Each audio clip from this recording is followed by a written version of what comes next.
Folks, today's Monday, June 29, 2026, coming up on Roland Martin Unfiltered, streaming live on the Black Star Network. Today, the Supreme Court issued significant rulings concerning executive power and voting rights. The justices blocked the twice-impeached, criminally convicted felon-in-chief Donald the Con Trump from immediately firing Federal Reserve Governor Lisa Cook, but permitted him to remove a Democrat from the Federal Trade Commission. Also, the court upheld a Mississippi mail-in voting law that allows ballots postmarked after Election Day, by Election Day, to be counted. In addition to that, E. Jean Carroll, she wins her suit against Trump. We'll explain with the Justice Correspondent Elis Mystal. In an unexpected political shakeup, a prominent conservative radio host in Georgia is endorsing Democratic Senator Jon Ossoff. Shelley Wynter will be here to explain. Black farmers in Mississippi are suing for being paid less than white South African guest workers brought to the country through the H-2A visa program. A lawyer in that case will tell us all about it. Plus, actress Garcelle Beauvais slams racist Megyn Kelly for her tirade against Haitian immigrants. It's time to bring the funk. I'm Roland Martin Unfiltered on the Black Star Network. Let's go. He's got it. Whatever the miss, he's on it. Whatever it is, he's got the scoop, the fact, the fine. And when it breaks, he's right on time and it's rolling. Best believe he's knowing. Putting it down from sports to news to politics. With entertainment just for kicks, he's rolling. It's on go, y'all. It's Roland Martin, yeah. Rolling with Roland now. He's funk, he's fresh, he's real, the best, you know he's Roland Martin now.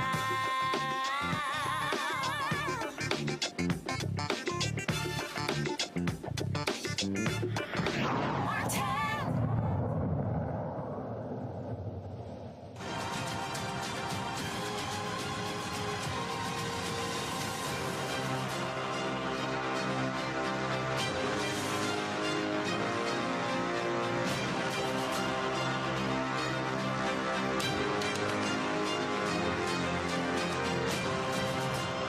Big decisions came down today from the Supreme Court, one day before the end of the current term. In two decisions, the extreme court blocked the twice-impeached, criminally convicted felon-in-chief Donald the Con Trump from immediately firing Federal Reserve Board Governor Lisa Cook, but backed his authority to fire a Democratic appointee to the Federal Trade Commission. In another decision, the court upheld a state law allowing mail-in ballots postmarked by Election Day to be received and still counted up to 5 business days later, a defeat for Trump and the GOP's efforts to curtail voting by mail. In addition to that, they refused to hear his case regarding the E. Jean Carroll. That means that he's got to pay up. The nation's justice correspondent, Elis Mystal, joins us right now. Ellie, glad to have you here. Lots to talk about, obviously. So let's get right into it. Ellie, how you doing? I'm good. How are you? Doing great. Okay, let's see. Which one you want to talk about first? Let's do the firing cases, because that's going to have a huge effect on how the government is allowed to function. In one case, the Supreme Court said that Trump can fire anybody working for an executive agency. So that, in this case, was the Federal Trade Commission, but that can include the Securities and Exchange Commission, that can include the EPA, OSHA, EEOC, name a federal agency. Trump can fire any single person who works at that agency, including leaders that were Senate confirmed. But there's one agency that skips that, the Trump's power, and that is the Federal Reserve Board. In the second case, they ruled that Trump could not fire Fed Commissioner Lisa Cook for no reason at all. He can still fire her for cause, but he can't fire her on a whim. So what's the difference? Why do we have one rule that covers all federal agencies except for the Fed? And the reason is money. Right? That's the only reason here. It's capitalism. The Fed protects the business investments of the billionaire class, of the Epstein class, and of the Republicans that currently control the Supreme Court. Legally, there is no distinction to be made between the Federal Reserve and the FTC. Roland, these two institutions were created by Congress 1 year apart. They were both created by Woodrow Wilson, the Fed in 1913 and the FTC in 1914. Both of these isn't the Federal Reserve, institutions- but isn't the Federal Reserve supposed to be independent and the FTC is a part of the administration? Well, see, that's the thing. All of these executive agencies are supposed to have some level of independence from the executive branch. That's why Congress creates these agencies. This isn't like the Department of the Interior or the Department of Commerce or what have you. These aren't directly in line cabinet positions that report directly to the president. These are agencies that Congress itself creates, like the EPA, like the FTC, and like the Fed. And so their leadership is supposed to be protected from at-will firing by the president. At least that's how they were supposed to be set up according to the law. But the Supreme Court has ignored that law and literally overturned a precedent that is over 90 years old, saying that these commissioners cannot be fired at the whim of the president and can only be fired for cause. John Roberts directly overturned that precedent this morning in giving Trump the ability to fire everybody except for the Fed. Okay, so here's the issue. Is it just leadership, or are they saying that Donald Trump can fire any federal employee that he wants? Everybody. Like it's Elon Musk with the chainsaw. They are now truly allowed to go through the entirety of the federal government, not just the executive branch, but now all of these independent organizations like the Consumer Protection Financial Bureau, again, like the SEC. And again, why do they want to do that? Well, it's because things like the FTC, the SEC, what these are there to do is regulate business. They're there to constrain smash and grab capitalism, right? That's why the billionaire class doesn't like them. You think they like having to file quarterly SEC reports? They don't. You think they like getting brought up on insider trading charges? They don't. And so when you cut these agencies out, what you do is unleash smash and grab capitalism. The Fed, on the other hand, that is protective of the billionaire class. That is protective of the U.S. and global economy. That is protective of the value of the dollar. And John Roberts is like, don't mess with my money. So it's literally a situation where if you are a consumer being hurt by these people, John Roberts doesn't have any time for you. But if you are a billionaire who needs the global economy to work the way it does, John Roberts has a lot of time for you. Well, I said point blank, if a Democrat wins in 2028, inauguration day, I ain't even waiting. I'm like, all those Republican appointees, all y'all asses gone. And what it also means is that part of the reason the FEC has been a toothless tiger is because they did not, you typically would have 2 Democrats, 2 Republicans, and then you couldn't get anything done. Well, guess what? Tables have turned. You're now in a position to say, okay, fine, we're going to sit here and appoint, again, as if you have a Democratic president, we're going to appoint 5 nominees who are Democrat, and we're going to completely regulate.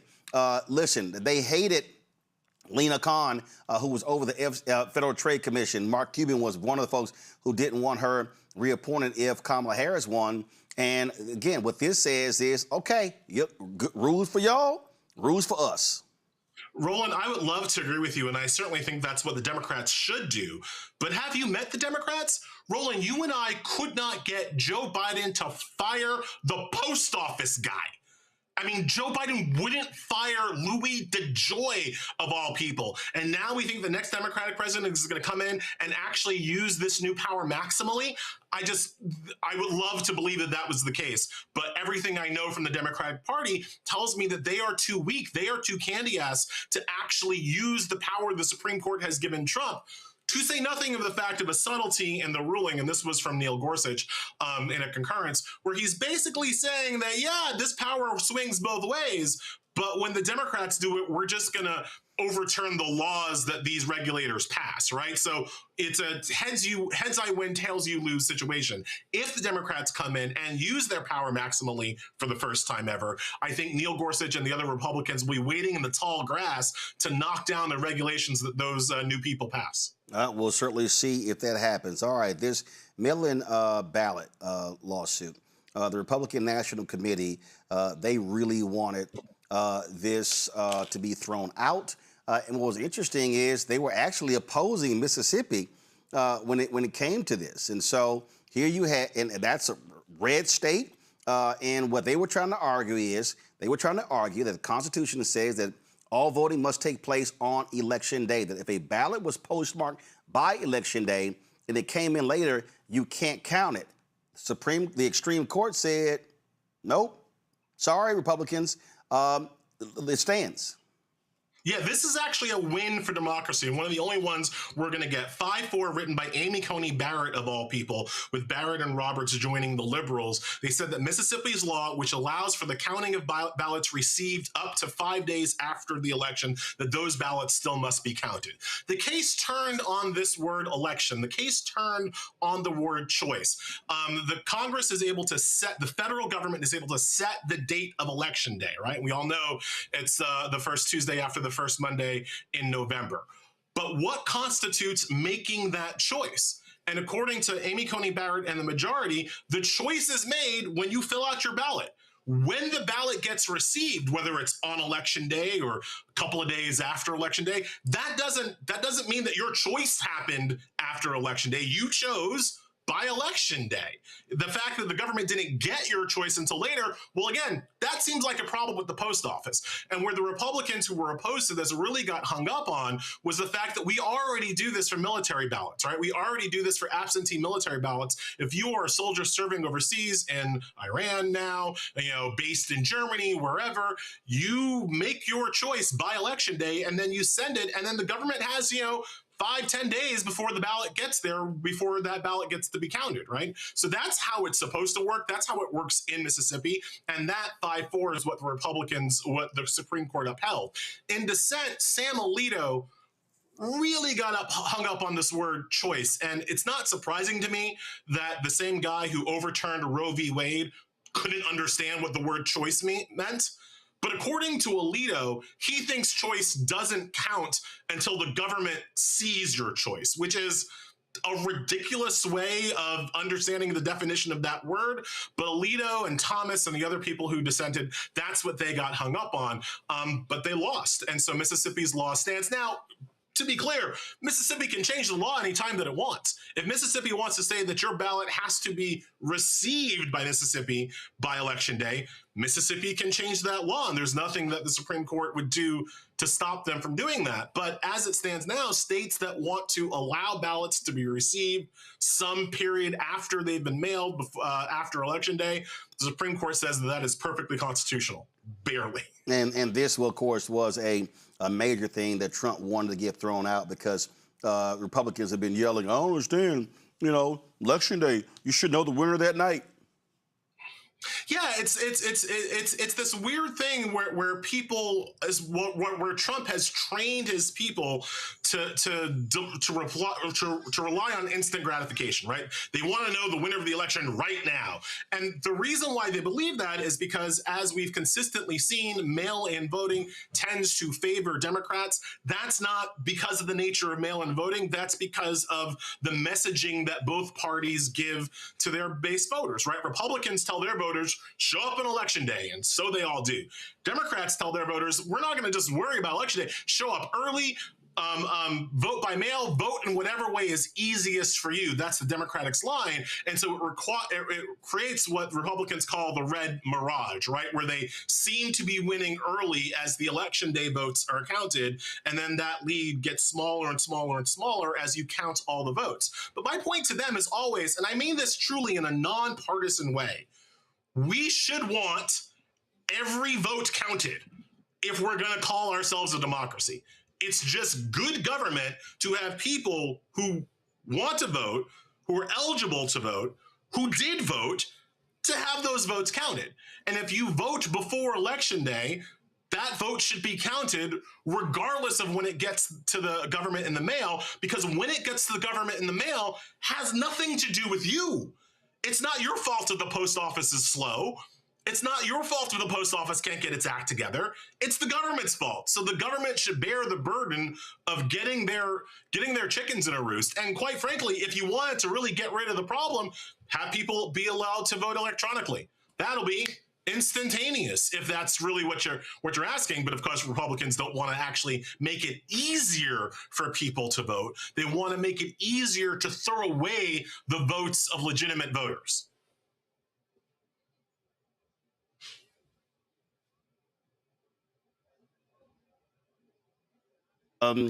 E. Jean Carroll is smiling today. Yes. So another loss for Trump, and I'm sure the ketchup bottles are flying around, is that the Supreme Court declined to hear his appeal in the E. Jean Carroll settlement, which means there are no more appeals. Pay that woman her money is the answer now. The Supreme Court, and I'm not surprised the Supreme Court didn't weigh in. The Supreme Court rarely weighs in on settlements like this, even though Trump huffed and puffed and threatened to blow a house down. It's not surprising that the Supreme Court didn't want anything to do with this. So now he has to pony up that $5 million. And anytime he trashes her again, her lawyers say, we're going back and hitting you up for more money. I think he'll find some way not to pay. I don't know how legally he's supposed to pay, but one thing I've learned about Trump is that anytime he's accountable for anything, he seems to slip out of it. So I'm sure he'll probably pay her off in like Trump steaks or something.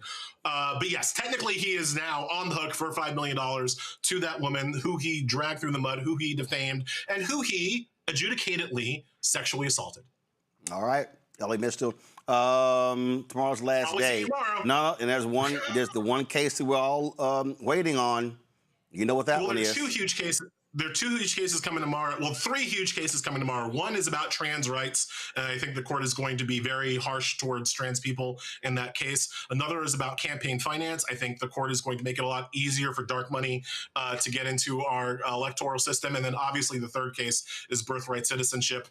We will see tomorrow if the 14th Amendment still exists. Knowing this court, they will get rid of it. I just don't. We can hold our hope, but I just don't trust this extreme court. Have me back tomorrow. My official prediction is that birthright citizenship survives 7-2, and I will not be surprised if I'm completely wrong. But I still have to hold the hope. I have to hold on to something. All right. I certainly appreciate it. Elis Mystal, thanks a lot.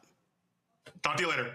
All right. I want to go to my panel. The one that really jumps out here really deals with being able to fire anybody you want to. I mean, you literally had these protections that were all a part of that, but it's crazy. Thelma Anderson, creator of the Public Opinion Court and author, Shut Up and Prosecute from Dallas. Kelly Bethea, communication strategist, joining us from D.C. Jelana Jones, Texas State Representative and lawyer out of Houston. Jelana, I'll start with you. I mean, the whole point of having protections is you don't get somebody who is impetuous, somebody who is petty, and who is pathetic. And the court says, okay, you can do what you want to do. But again, what's good for the goose, good for the gander. Did you say you were going to me first, Roland? Yeah. Okay, so on the one hand, I don't agree with the professor totally. What I think is they literally broadened the president's power to be able to get rid of anybody at a federal agency, and they cracked the I guess the shield that protected the FTC and Lisa Cook. And I think the Supreme Court is not stupid. I think Republicans are not stupid. And I think that they gave Supremes the opportunity to go back and get rid of Lisa Cook after the midterms because they know that Trump has a problem as it relates to Black women, and they didn't need one more thing that they could use during the midterms. Because there really is no difference in those federal agencies, except for, I will say, the FTC does do policy, and some of the other ones are like enforcement.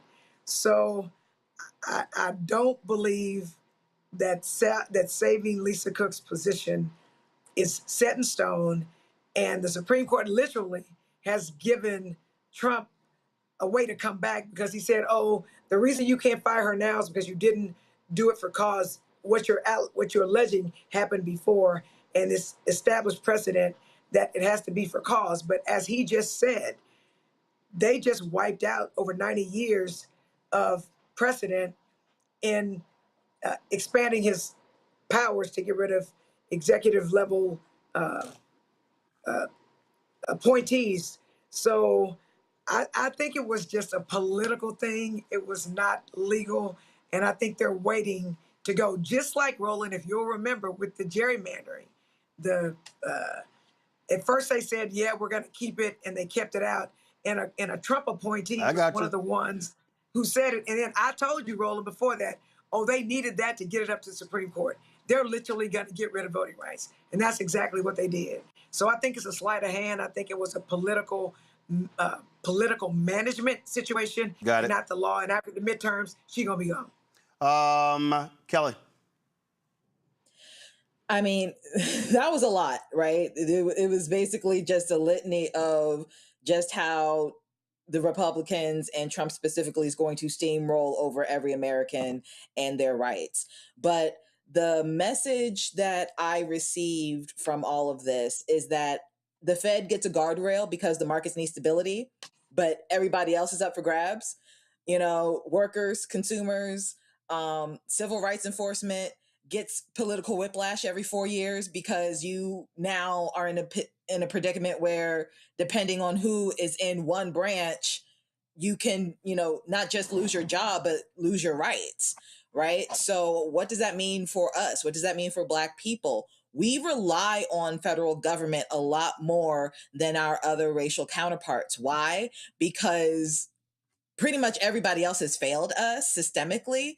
And if independent agencies become presidential loyalty shops, then the question becomes, who protects people from the administration itself when the administration itself is hostile to their rights, right? So I'm curious to see how this actually plays out outside of, my gut saying it's going to just be chaos.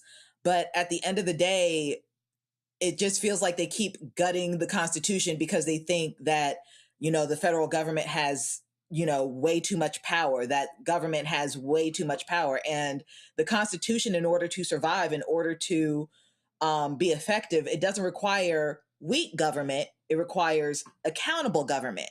And you can't have accountable government when everything is being bottlenecked to one person being the president of the United States. And I feel like they know that, but they simply do not care because at the end of the day, it's about the preservation of white power, white supremacy, and just control overall.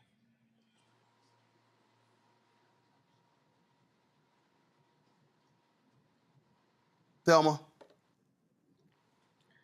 The one thing that I always say about when we're looking at this political regime is you have to pay attention to what they don't say, because it's what they don't say is what they're going to do.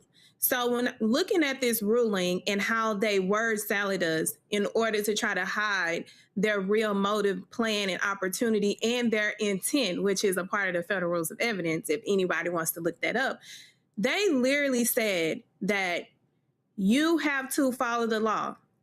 They let Trump know you didn't follow the right procedures, the law. So we just letting you know we're going to give you an opportunity to bring this back.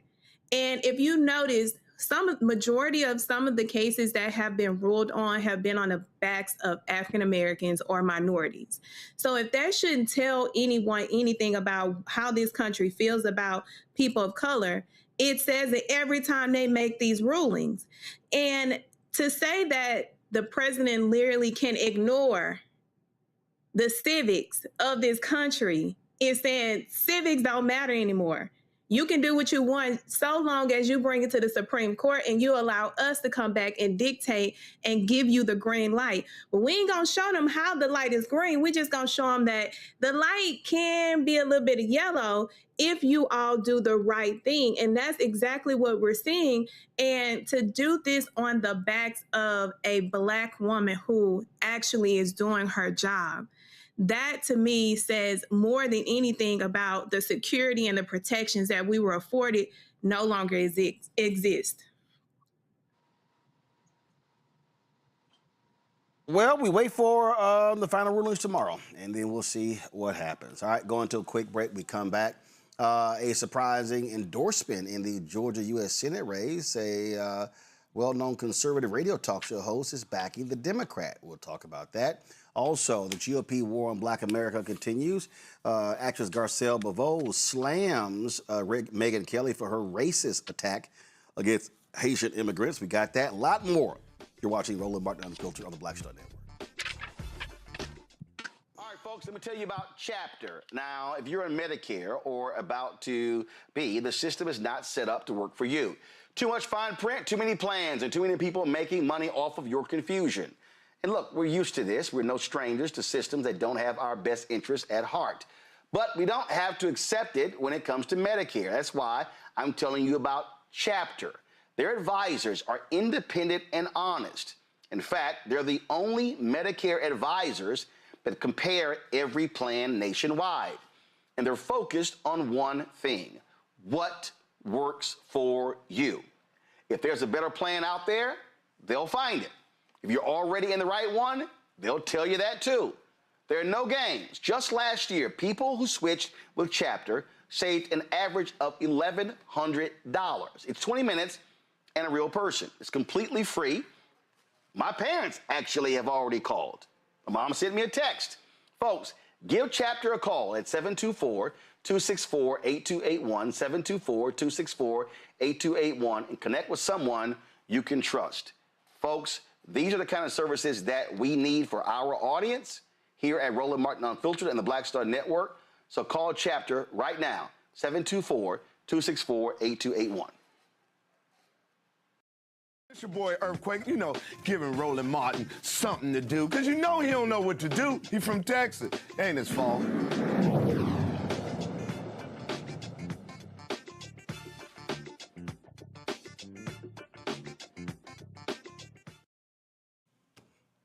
Major elections in November. Democrats, of course, want to hold on to the seat in Georgia, pick up seats in North Carolina, Maine, Iowa, Alaska, and some other ones. Republicans have endorsed someone that many other Republicans have been highly critical. Well, conservative radio talk show host Shelley Wynter announced that he's saying adios to the Republican nominee, and he is supporting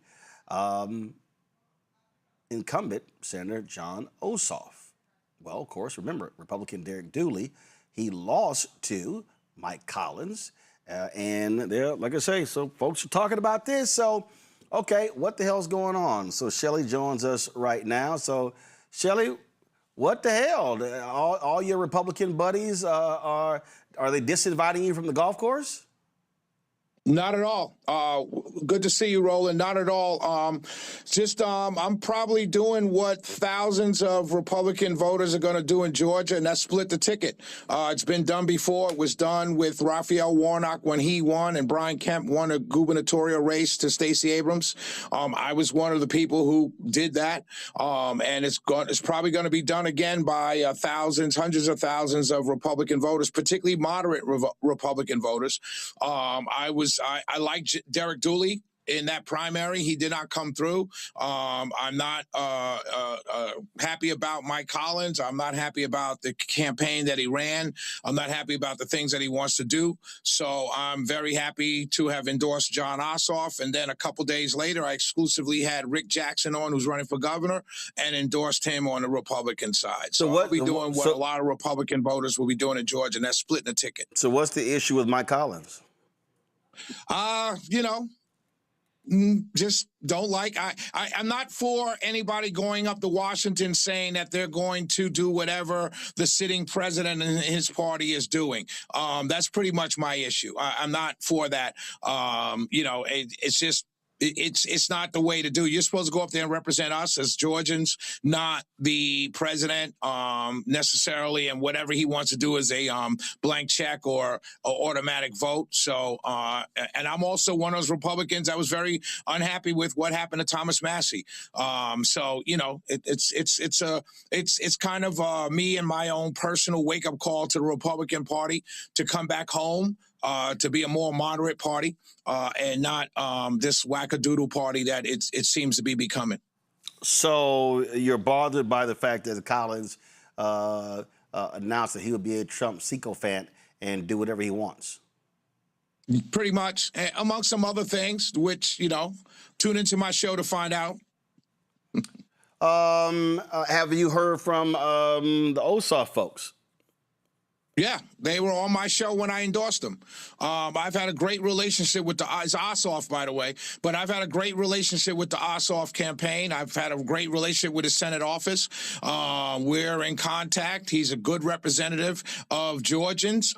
He responds to the needs of Georgians, and that's why I endorsed him. Some of the issues that he's been working on as a senator here in Georgia, cracking down on Wall Street, ownership of homes down here that's driving up cost and driving people and driving out new home buyers. He's worked on some veterans issues, and he has a great constituent services down here. So for me, it's, at some point, someone's got to be brave enough on either side of the aisle to say, I'm not going to be a partisan hack. I'm not going to vote for my side all the time. And I'm going to maybe vote for the other side in particular races, not down ballot, but in particular races. And I think if we all did that, we might get the services that we need from our elected officials. Well, you mentioned housing there in Atlanta. How is it playing Trump's refusal to sign that law until he get the SAVE Act? Right, I'm opposed. I'm mad at that. I'm upset at that. I really am. I said it as much on my show the other night.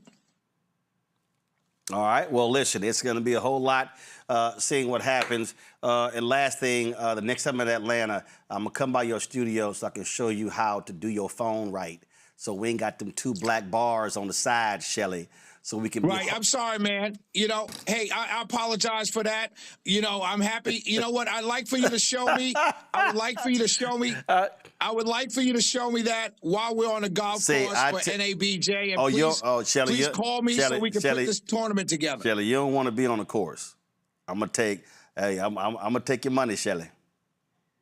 I can't wait to see you, my brother. I'm gonna take you. Can't wait to see you in Atlanta, my brother. I'm gonna take your money. All right. I can't wait to see you. I'll be there for a whole week. All right, Shelley Wynter, we appreciate it. Thanks a lot. I can't wait to see you. We appreciate it. God bless you. Thanks a lot. It is going to be, obviously, we're already in the midst of campaign season, and that's going on. Over the weekend, Democrats had their Texas state convention.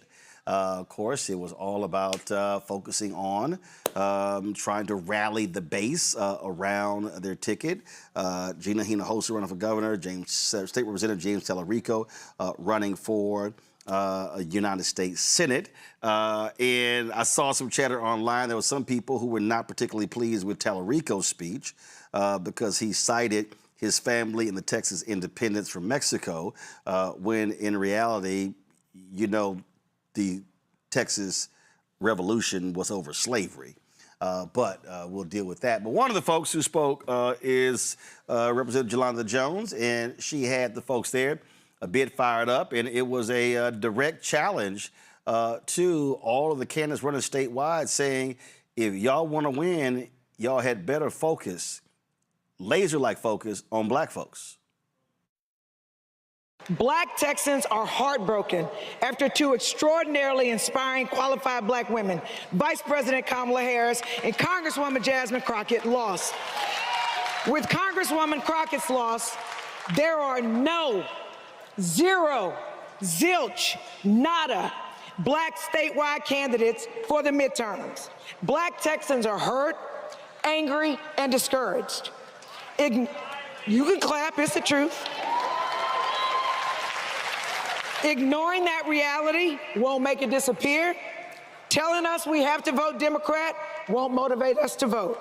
But there is good news. We can earn the black vote. Not assume it, not expect it, but earn it. And let me be clear. We don't want Texas to make the same mistake this country made when Walter Mondale defeated Jesse Jackson. Too many people assumed Jesse's inspired supporters would simply fall in line. They assumed the energy and enthusiasm he created in black communities would automatically transfer to the Democratic nominee. It didn't happen. Just like today, with Vice President Kamala Harris and Congresswoman Jasmine Crockett didn't win, we can't assume the voters they inspired will simply show up. Inspiration doesn't transfer, it must be earned.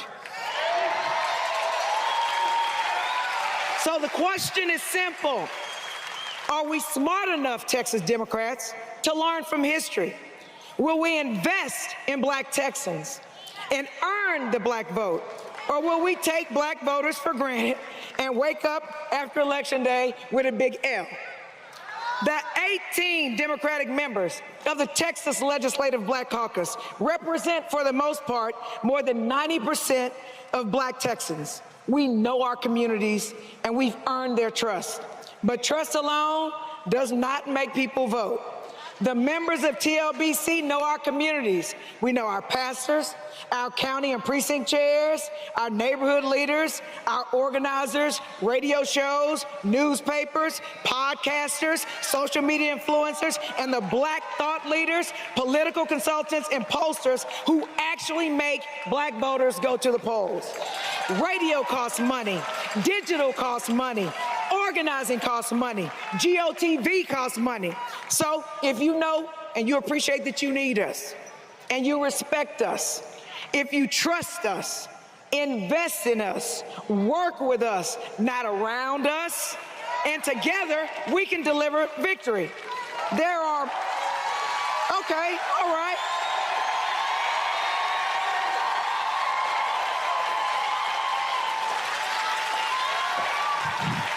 There are many ways to lose this election.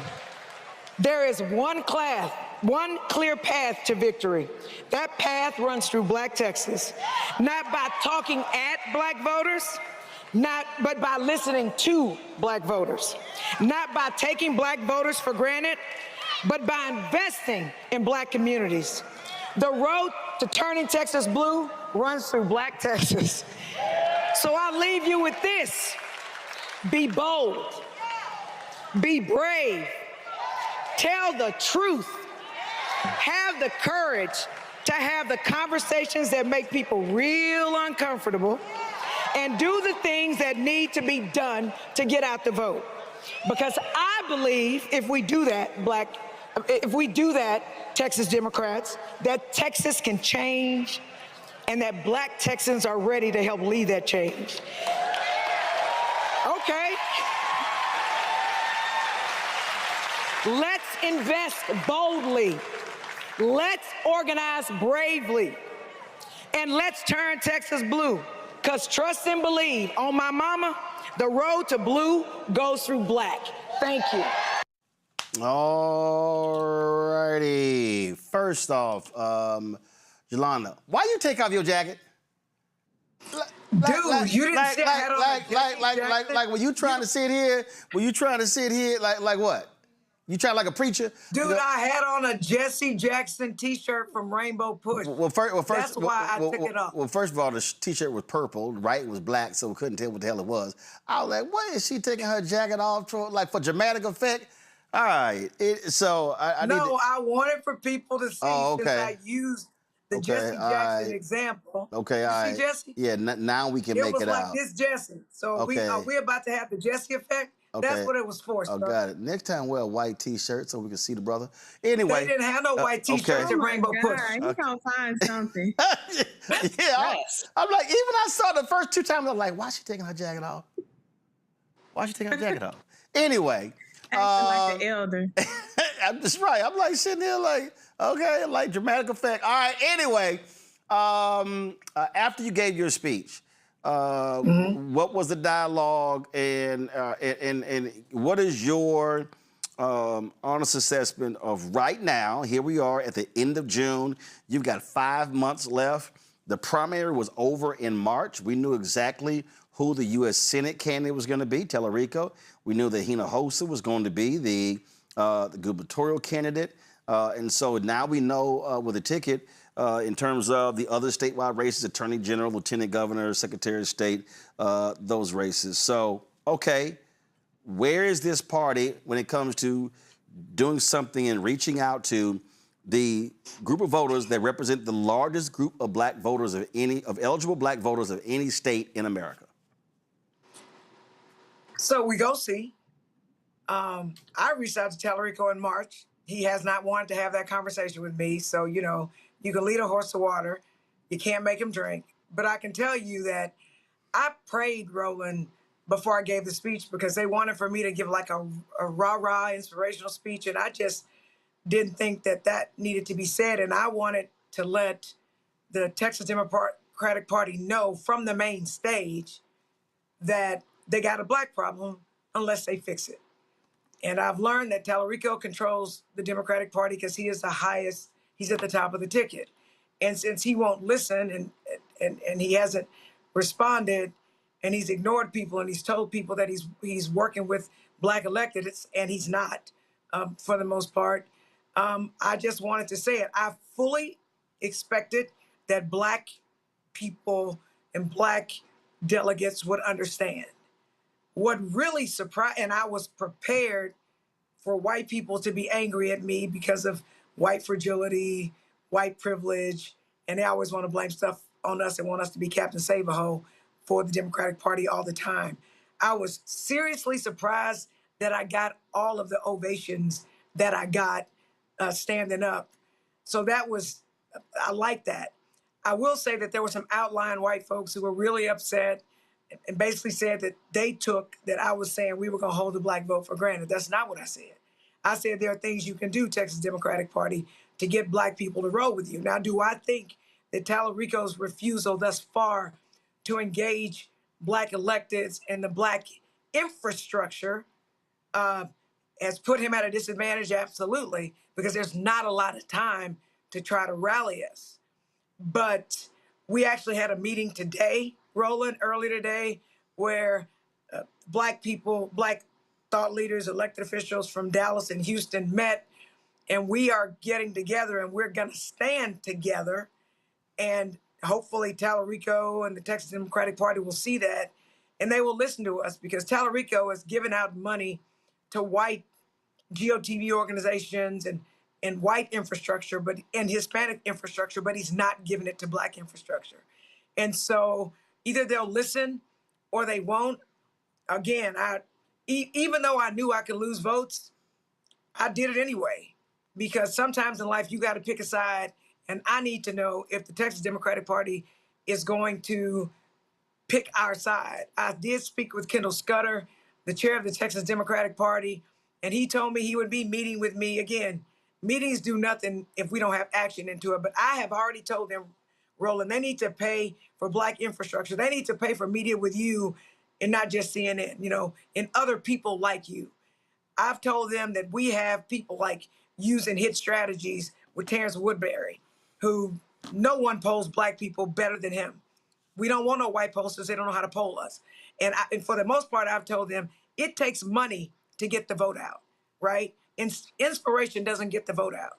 So Tallarico needs to pay for us to get our voters out. Only then does Tallarico have a chance to win. If he continues to do what he has been doing, I believe Tallarico is going to lose. So we'll see.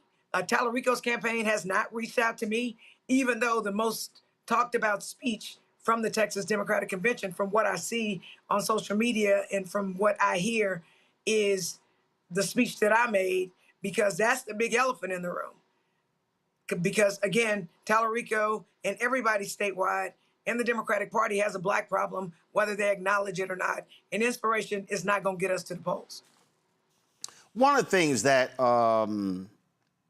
that I have consistently been saying, and in fact, on Saturday, I spoke the Northern Virginia Pastors Association had a town hall, Freedom to Vote, and I was a keynote speaker.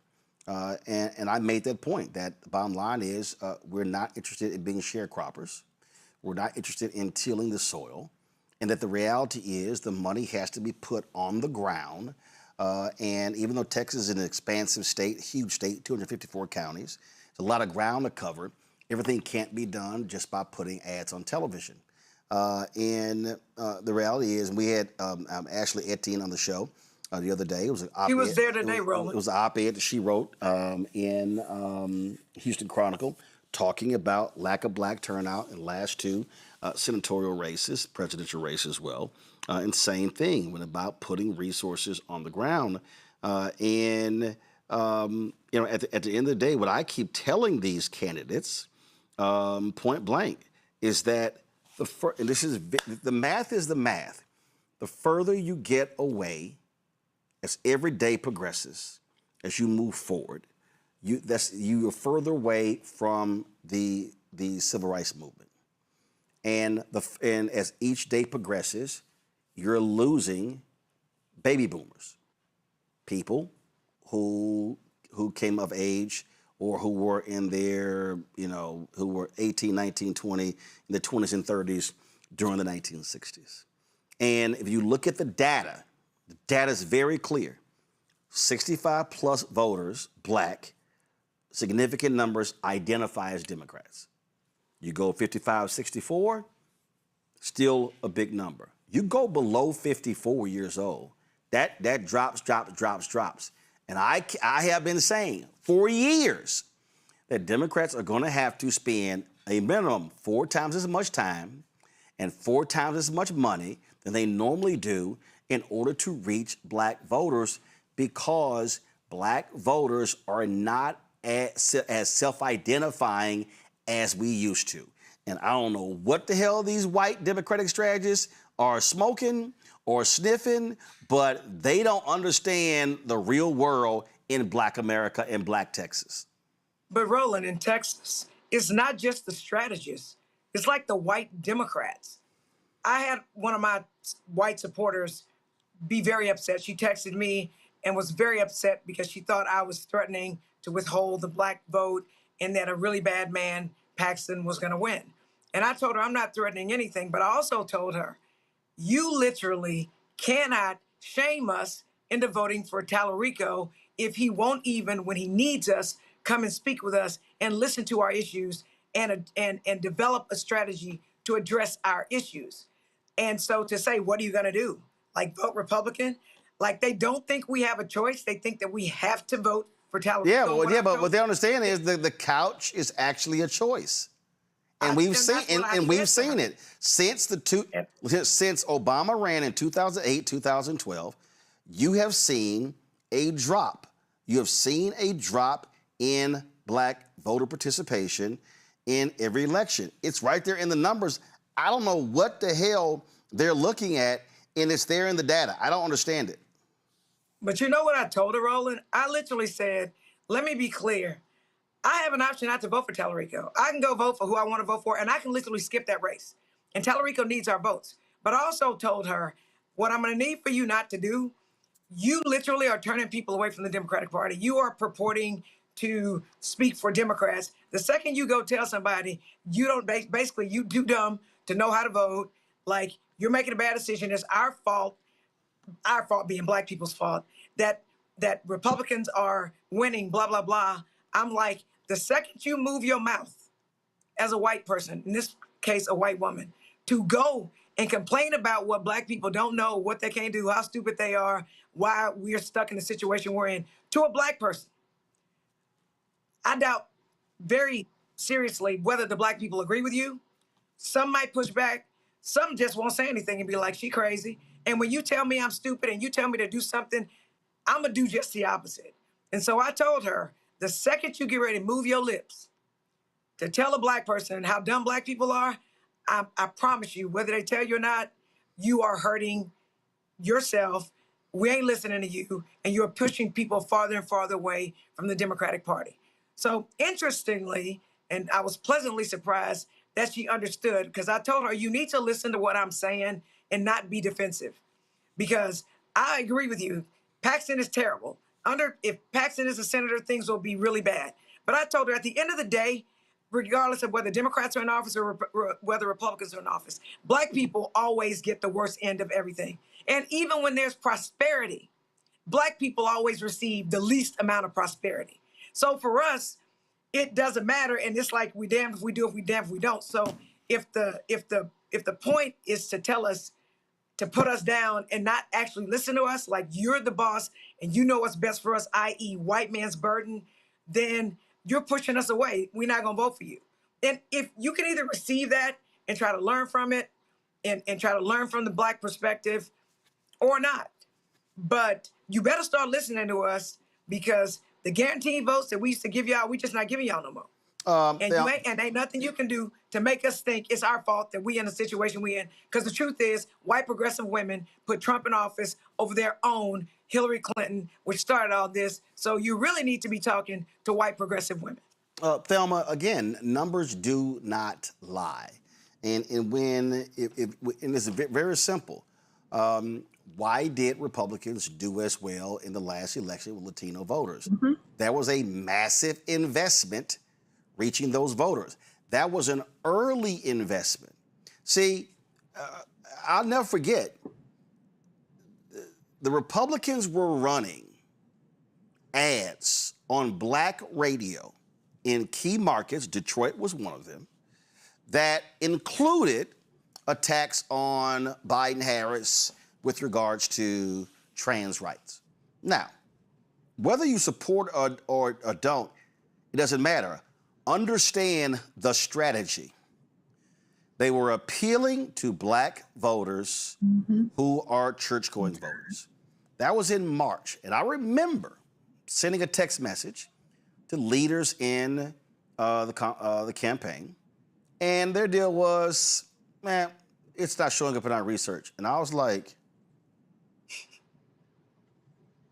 say what?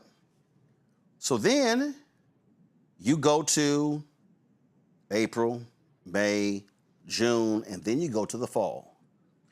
They took that strategy and they then went, remember they included the Breakfast Club clip in that ad.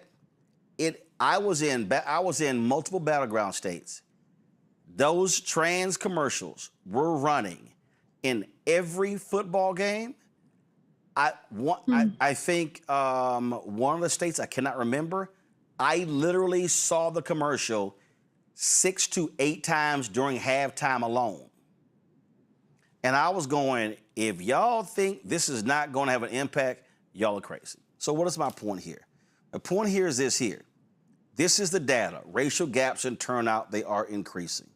Okay, we've talked about it. Go to my iPad. We talked about it. You see it right here. You saw where that blue line are African Americans. You see right there in 2008, 2012, how that number went high. 2012, it was higher than white voters in the Black line. Then you saw it dip but over the next 4 years. Then it went up in 2020 because of COVID, because they expanded access to the ballot. Then you see it dip right there in 2024. I keep telling these Democrats, ball don't lie. And if y'all do not pay attention to what is going on, and if you do not make substantive investments over a longer period of time, you are not going to get Black turnout. And here's the reality. Tallarico and any Democrat, and you cannot win without Black people in Texas or Louisiana or Mississippi, Georgia, North Carolina, Florida. I'm like, hello? The road to blue goes through Black. Thelma? You're absolutely correct. And the one thing that I've continued to say about Tallarico is that he doesn't acknowledge the Black vote.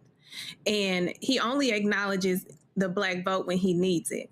And they forget that Texas Black vote is not like Georgia's Black vote. And what we are seeing now is the Black vote in Texas, that the Dems are tired. They're tired of being abused. They're tired of being taken advantage for because of their vote and the power in the Black vote. They lay down. They don't do anything to protect the Black vote. They don't do anything to protect the Black businesses, which is why we are looking at the gaps in how they pay Black political influencers and Black media but they go and spend millions of dollars on the whites and the Latinas, and then they expect to come and say, oh, you got to do this. Black people are tired of y'all telling us what we got to do. We're going to show you what we will do since y'all want to play with us. And that's exactly what Tallarico is experiencing.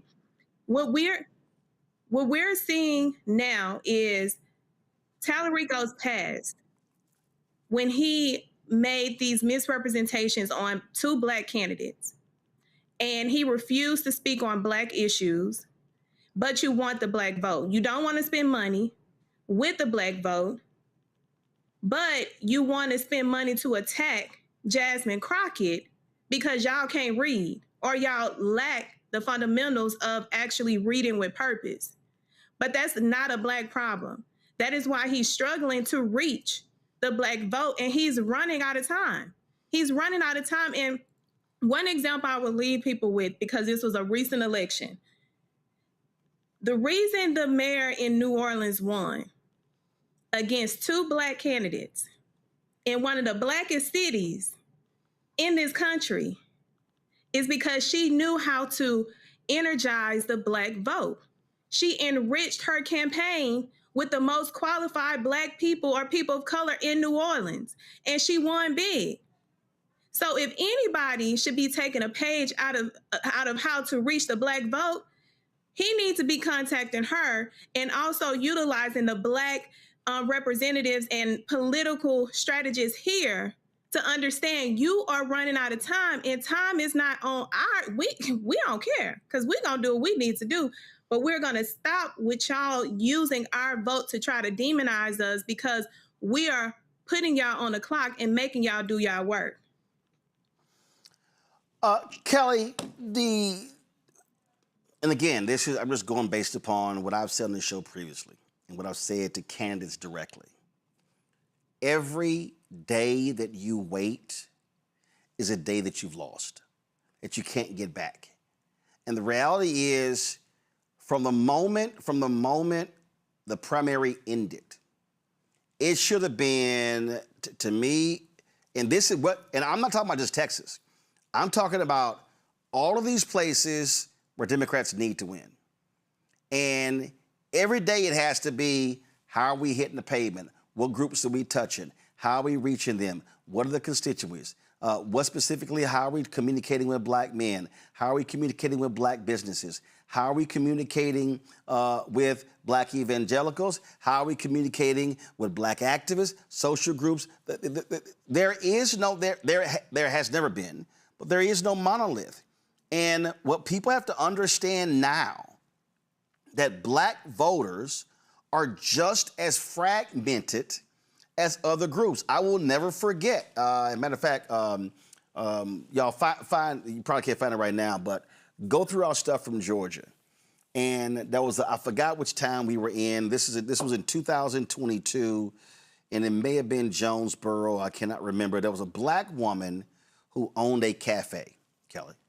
And it was Herschel Walker versus Senator Raphael Warnock.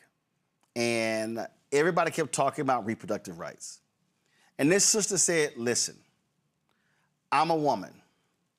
I care about reproductive rights, but I am not having a baby. My baby is this cafe. And what I'm listening to Walker and Warnock talk about taxes, talk about supporting small businesses. And that was a perfect example. If you talk to typical campaign, they'll be like, oh, Black female, Black maternal health, reproductive rights. No, she was a business owner. And that right there, you've heard Black folks say, do not come talking to us about social programs. Come talk to us about entrepreneurship, because this generation, what's the favorite phrase? Securing the bag. And so, again, if you have campaigns and you do not have Black people, African Americans, who are tied into Black people, who know what black people are saying. And to Jelana's point, if you're utilizing the public opinion, the public research, the opinion research of Terrence Woodbury, you're using the polling data of Cornell Belcher, who trained Terrence Woodbury. If you've got a Ron Lester, now you have an understanding of what specifically black folks are saying, and that's not hard to do, but you got to do it. Not only do you have to do it, but the fact of the matter is, in order to do it, it costs money and it costs time. And what I have noticed is that on both sides of the aisle, but we're talking about Democrats right now, they are what appears to be intentionally lazy when it comes to investing in black voting, black galvanization to vote, etc. Because here's the thing. Black voters are also sophisticated. Like you said, we are not a monolith. Black conservatives are sophisticated. Black moderates are sophisticated. Black progressives. And we need to stop treating black political behavior like it's just this one size fit all, to the point where you only see it as loyalty or betrayal, right? It is strategy. It is survival. And this is where politics get real, because we don't live in partisan press releases. We don't live in talking points, right? Our politics live inside grocery bills, hospital bills, school systems, small businesses, like you said, sometimes even family drama, right? So even going back to your previous guest, who is the conservative talk show host, he basically said, I'm not agreeing with you on everything, but I trust you more than I trust the person who's supposed to be aligned with my ideologies the most, right? The game is, who is the least likely to play in my face? Who is the least likely to take me for granted? And right now, the answer is neither party. And that's why Democrats right now, especially in Texas, where it has been, we're about to turn blue for the longest freaking time, right? They haven't been able. Oh, I'm sorry. We are about to, I'm sorry, I heard something in my ear, but it is, Texans have been about to turn blue for the longest time. And the reason why they haven't crossed that threshold into Blueville, so to speak, is because they haven't invested in Black communities and people of color to the extent that they invest in white voting. And let's face it, white voters are also on the decline, just like our boomers are. So you're going to have to put up or shut up eventually. Yeah, and listen, I know what we do. In fact, on Saturday, when we broadcast from the Virginia Dems Blue Commonwealth Gala, when I was interviewing, Mark Warner, and I didn't know he was going to do this. And again, when you talk to people who understand in terms of, what we do and how we speak to a group that nobody else does, and I got no problem saying it. There's nobody else Black in the digital space who does what we do. Nobody. And I'm including big names y'all know. There's nobody. That's just a fact. Nobody else is 5 days a week. Nobody else is centering African Americans exclusively. This is what Senator Warner had to say. Take 1 minute of this to just say to the audience what Roland does in terms of presenting, not just a Black point of view of America, but the fact that he is willing to put himself out, to hold all of us accountable in a way that communicates and says it in a much more real way than most people in journalism is important, because at this moment in time, people are giving up because it feels like the deck is so stacked against them. And this young man, Roland Martin, still calls it straight and keeps us in the fight. But it might take... Now, I can guarantee you, when we start talking, when these folks start spending advertising money, and I've said this before, because the simple Simons out there really are stupid. It amazes me. You're going to, and let me just be real clear, everybody who's watching, y'all need to understand, and Jelana knows this, Kelly knows this, Thelma knows this. You're likely going to see once all the receipts are added up, upwards of $10 billion to $12 billion spent on this year's midterm. And for the simple Simon Negroes, white media is going to clean up. I just want y'all to understand, every major media company that is a public company, they have been saying, they said in their first quarterly earnings report, which was in April, because the first quarter was January, February, and March. They said in their second quarterly earnings report, and they're going to say it in their third quarterly earnings report, the percentage of political advertising that they expect to get. And Urban One, of course, black-owned, Alfred Liggins, Kathy Hughes. But let me tell you, Comcast, Disney, Sinclair, Nexstar, all of those publicly traded companies, they're all are banking on getting billions of dollars in political advertising. That's national networks, local TV stations, radio stations, iHeart, Cumulus, Odyssey, all those people. And here we are as black-owned media, we should expect to be receiving advertising as well. But when I listen to some black people like, you shouldn't be taking advertising. How in the hell do you think media what the hell do you think media runs on? That is literally the fuel and the oxygen of media. But again, what I need our people to do is be far more sophisticated. And Jolanda, the problem that we have is that we got a couple of things. We got a lot of black politicians who are afraid to challenge the National Democratic Party, the State Democratic Party, or the County Democratic Party. Or we have black politicians who want to make excuses and are willing to deliver, or they claim to deliver black voters and deliver their endorsement, and they haven't gotten anything for it. And that, to me, is dumb as hell if you do not maximize a return on the investment. I agree, but or there are black politicians who think white folks' ice is colder, including white media is colder. Mm-hmm. So you have that group of people as well.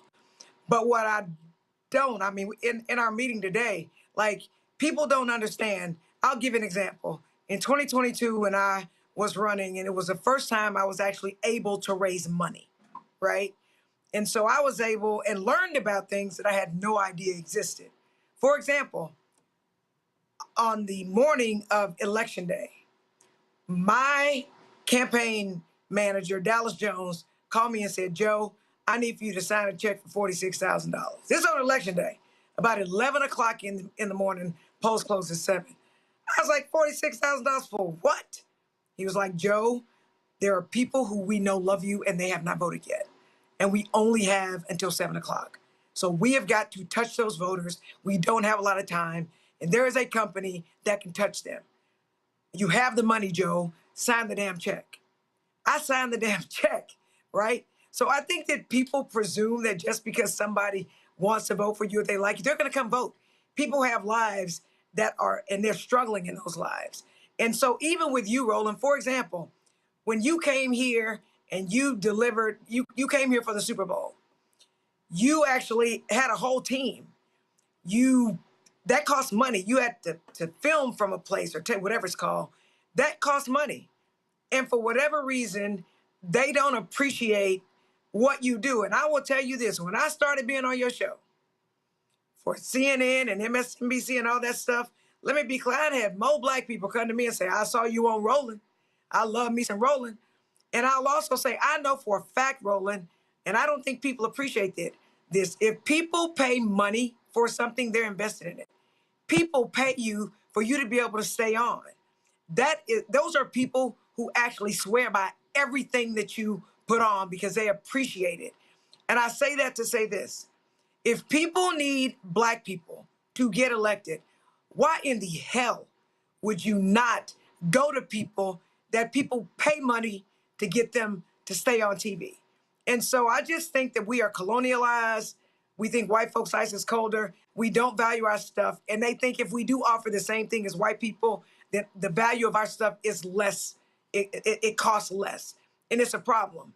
And unless and until Tallarico and everybody else with white media starts getting black pollsters, black people like you, black social media influencers, black thought leaders, until they start listening to us because we have our ears to the ground, I'm telling you, they're going to lose. And this election is going to show those people better than we can tell them. Yep. And so I absolutely appreciate Beto raised money hand over foot. He lost. Black people weren't inspired by him. And he ran twice, and everybody holds him as a standard. But isn't the standard supposed to be if you won? He hadn't won.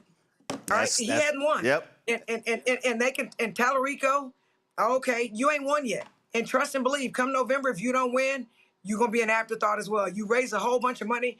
And what I'm saying is, I believe that Tallarico and the statewide candidates, but mostly Tallarico, should give to elected officials who know how to get our voters out to vote for us. Because if my voters come out to vote for me, I can probably get them to vote for Tallarico. He needs to do it because the people who are donating money, they're not giving it to us. Everybody's giving money to Tallarico. And if you can go write a check for $10 million to a white GOTV group that I ain't never heard of and they damn sure ain't heard of me, then how they gonna get my voters out? And I will also tell you, the black people that he has in his campaign, like one of the black people he has in Houston, I don't know the man. The man didn't know me. So how are you responsible for getting out voters when you literally don't know or haven't contacted the black elected officials in the area you're responsible for getting black vote out? It's the craziest shit I ever heard. But again, I've been trying to talk to Tallarico since March, and he's been avoiding me since March. So, and I had another black woman tell me, Jolanda, if he's scared to talk to you, I mean, he ain't gonna be able to stand the heat being a senator. And I hadn't thought of that.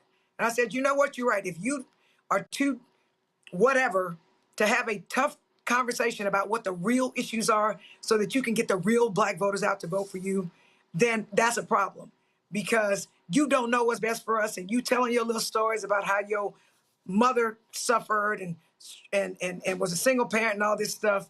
You still white. You got white privilege. There are things that you got that you can never understand. So you need to come and speak with us. And that's white people everywhere. All right. So right now, let me be clear. Talking about these young people, they don't understand the civil rights movement. Half of them don't even know. Real quick, I got to end this conversation because I'm going to guess wait. They've been waiting for 15 minutes. Let me go to a quick break. We'll be right back. Roland Martin Unfiltered on the Black Star Network. Support our work. Join our Bring the Funk fan club. You want to contribute via Cash App. Use a Stripe QR code.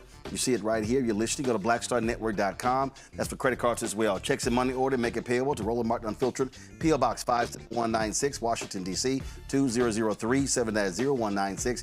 PayPal, R. Martin Unfiltered. Venmo, RM Unfiltered. Zelle, Roland at RolandSMartin.com. Roland at RolandMartinUnfiltered.com. We'll be right back.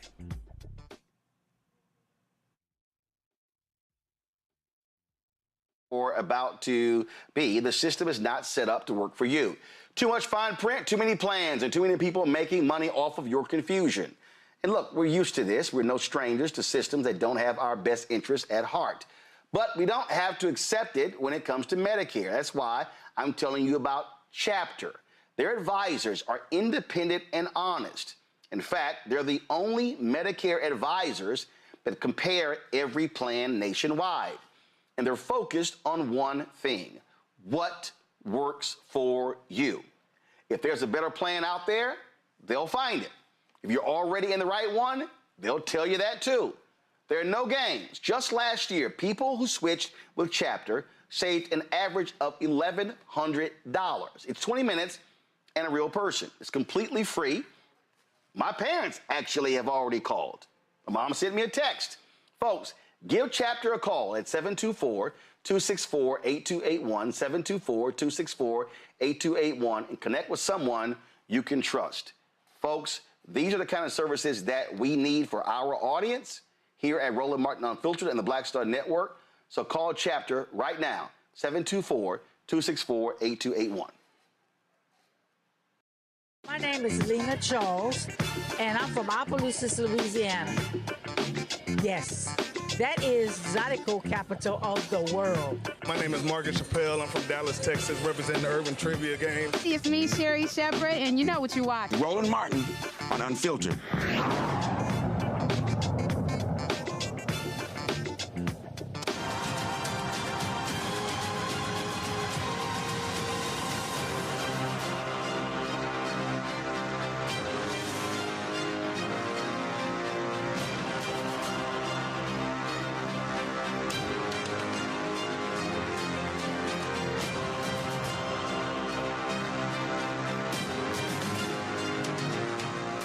Five black Mississippi workers are suing a farmer who paid higher wages and favored white South African guest workers. The black workers, Michael Anthony Nash, Jimmy Shaw, Vinnie Kaysen, Grant Lewis, and Charleston Harris, allege a pattern of racial and citizenship-based discrimination and wage theft. The Mississippi Center for Justice and the Southern Migrant Legal Services filed a federal lawsuit in Greenville, Mississippi against Gregory Carr, farm owner and manager of Carr Farms, headquartered in Schlatter, a small town in LaFleur County, Mississippi. It's a producer of rice and soybeans. Greg Shell of Southern Migrant Legal Services joins us right now. And Greg, glad to have you here. And so are these white South African farmers, were they the folks that Donald Trump let into the country? Well, they're among them. The Mississippi Delta has been using, they're now up to about 4,000 South Africans they bring in to help with the harvest. And they've been displacing the local black population that has been there for many years. And so what's happened is even though they're paying the South Africans higher and they've refused to raise the wages to the local workers are gradually being pushed out, even though it costs the farmer a little more money. But this is not unique to this one case. This is about the 7th case we filed on behalf of black workers in the Delta who've been paid less and offered less work than the South Africans that are imported. How long has this been going on? It's been going on for about 10 years, and nobody stumbled on it. And part of the problem was the local workers didn't realize they were entitled to the same pay as the South Africans. They didn't know anything about this program. All of a sudden, there were these South Africans showing up, and they just figured, well, okay, they're paying them whatever they're paying them, and they'll keep paying us close to the minimum wage. And that's what happened. And thanks to the Mississippi Center for Justice, they stumbled on this, and then they started asking questions, and it turned out there were literally dozens of farms doing this. There was such an outcry that it got on, and it was featured in the New York Times on the first page. And the Secretary of Labor himself came down, held a meeting in Indianola, Mississippi with the workers, and he sent down subsequently the Assistant Secretary, the Wage and Hour Administrator, and a strike force to go around the Delta and inform these farmers, you cannot keep doing this. Now, this last farmer we're suing, Mr. Carr, is sort of a holdover. We think most of the farms are now paying the South Africans and the Americans the same rate. But what has happened to make things more complicated is the Trump administration lowered the wages for all farm workers in October of last year, and it's a drop of about 25 to 30%. So the workers last year in Mississippi that worked on these farms were guaranteed $14.87 an hour. This year they're guaranteed under $9. So and the South Africans are getting $9 too. But this was a gift to the farmers. According to the government, this is going to result in an additional $1 billion with a B savings every year for farmers across the country by paying these lower wages. So that was purely a gift from the Trump administration. Wow. So that makes it even more attractive to bring in the foreign worker. The foreign worker doesn't have a choice. The South African, he's got it tough at home. He'll take the $9. That local worker says, well, phooey on that $9. I know I can do better than that. And I'm out of here, which just hastens the departure of domestic workers, U.S. workers, local black workers from these jobs. Questions from the panel. Kelly, you first. Sure. So Bottom line for me is that you can't say there are no American workers willing to do the work while Black American workers are standing right there doing the work and being underpaid for it. But on the other hand, this shouldn't be turned into an anti-immigrant story either. So how do we reconcile those two things, and what are next steps? Well, the law is pretty clear. In much of the country, the truth is there just are not a lot of Americans willing to do the hard labor. The Mississippi Delta is a little different because there just aren't a lot of job opportunities there. So many of these people have grown up on the farm, and that's all that there's available.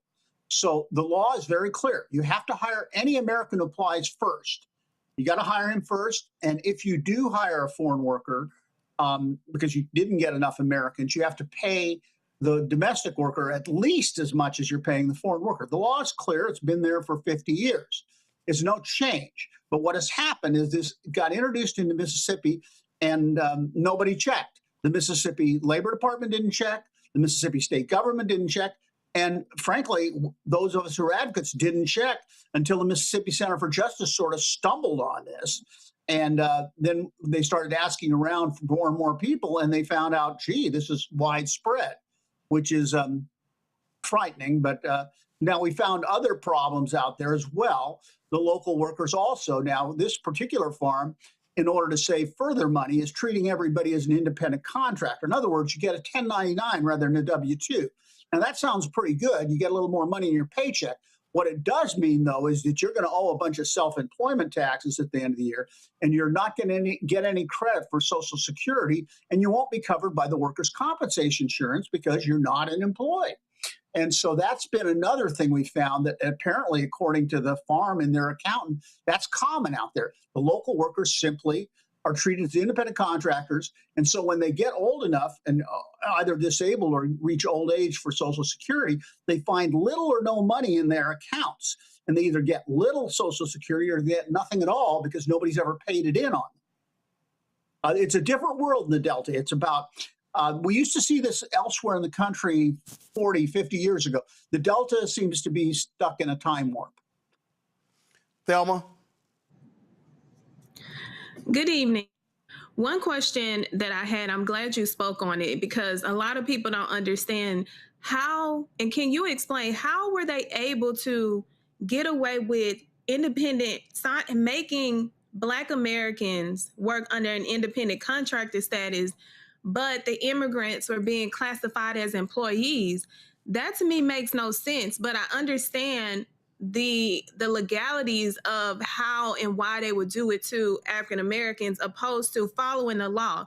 So can you break down how they were able to get away with this independent contractor status on American farm workers versus the immigrants?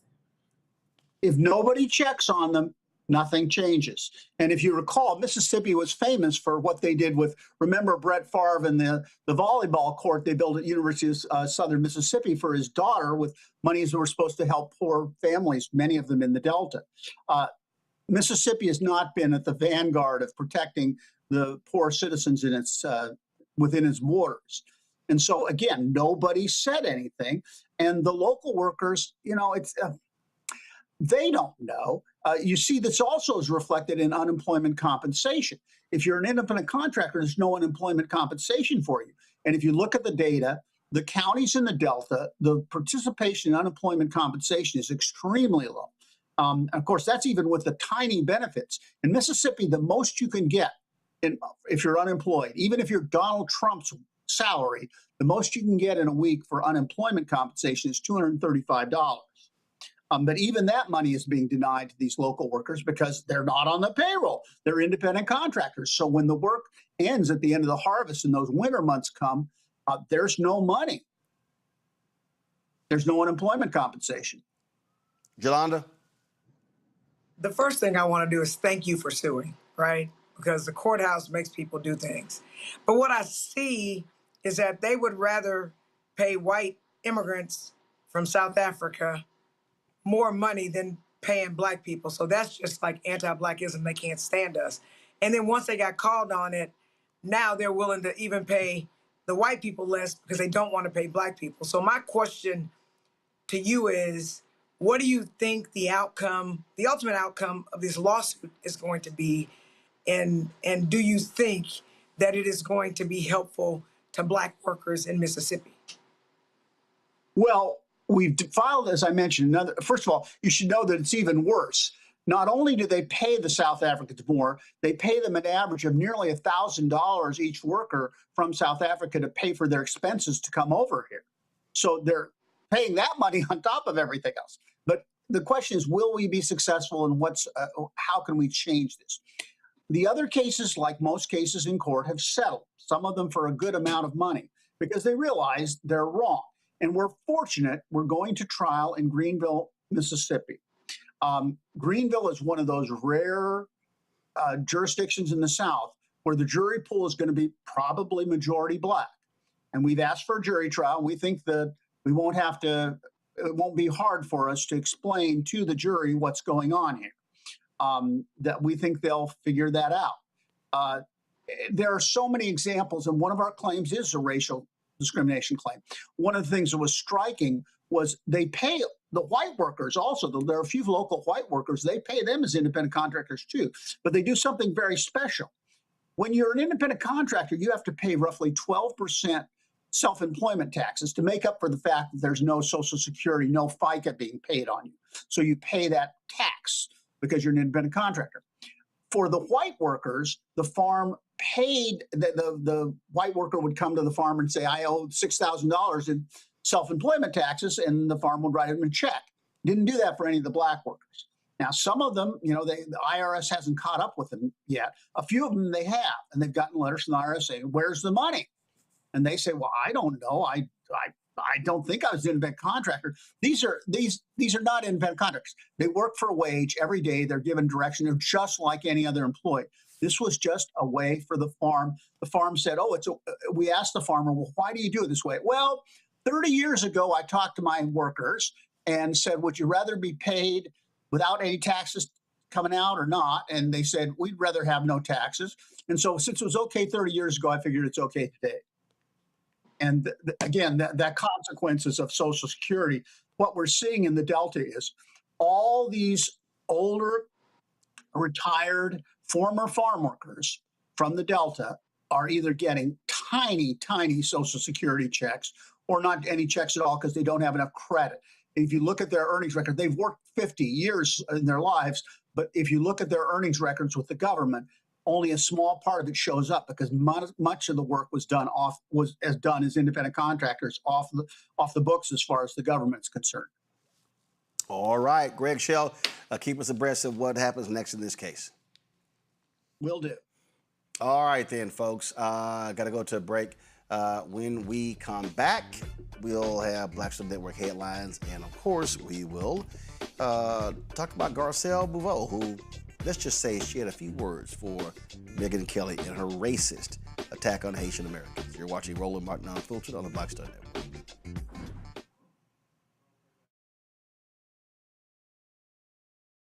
Medicare, or about to be, the system is not set up to work for you.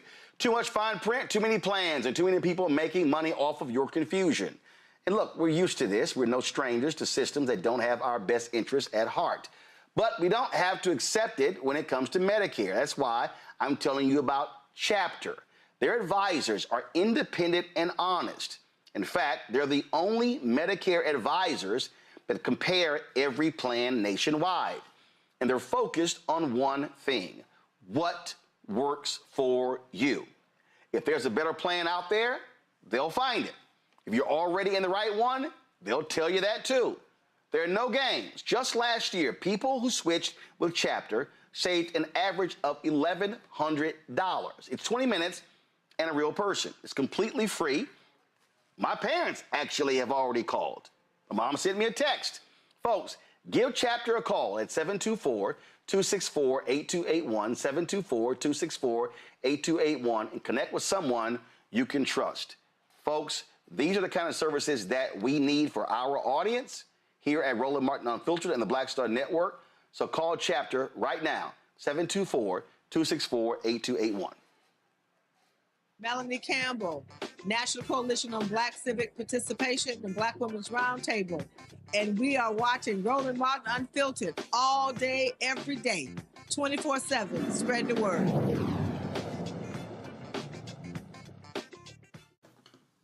All right, folks, time for Black Star Network headlines with Brittany Noble.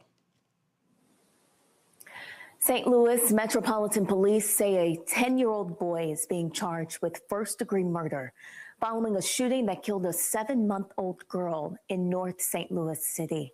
Police believe the boy shot Kimani Parker just after 4:00 p.m. on Friday, June 26th. She was taken to the hospital where she died.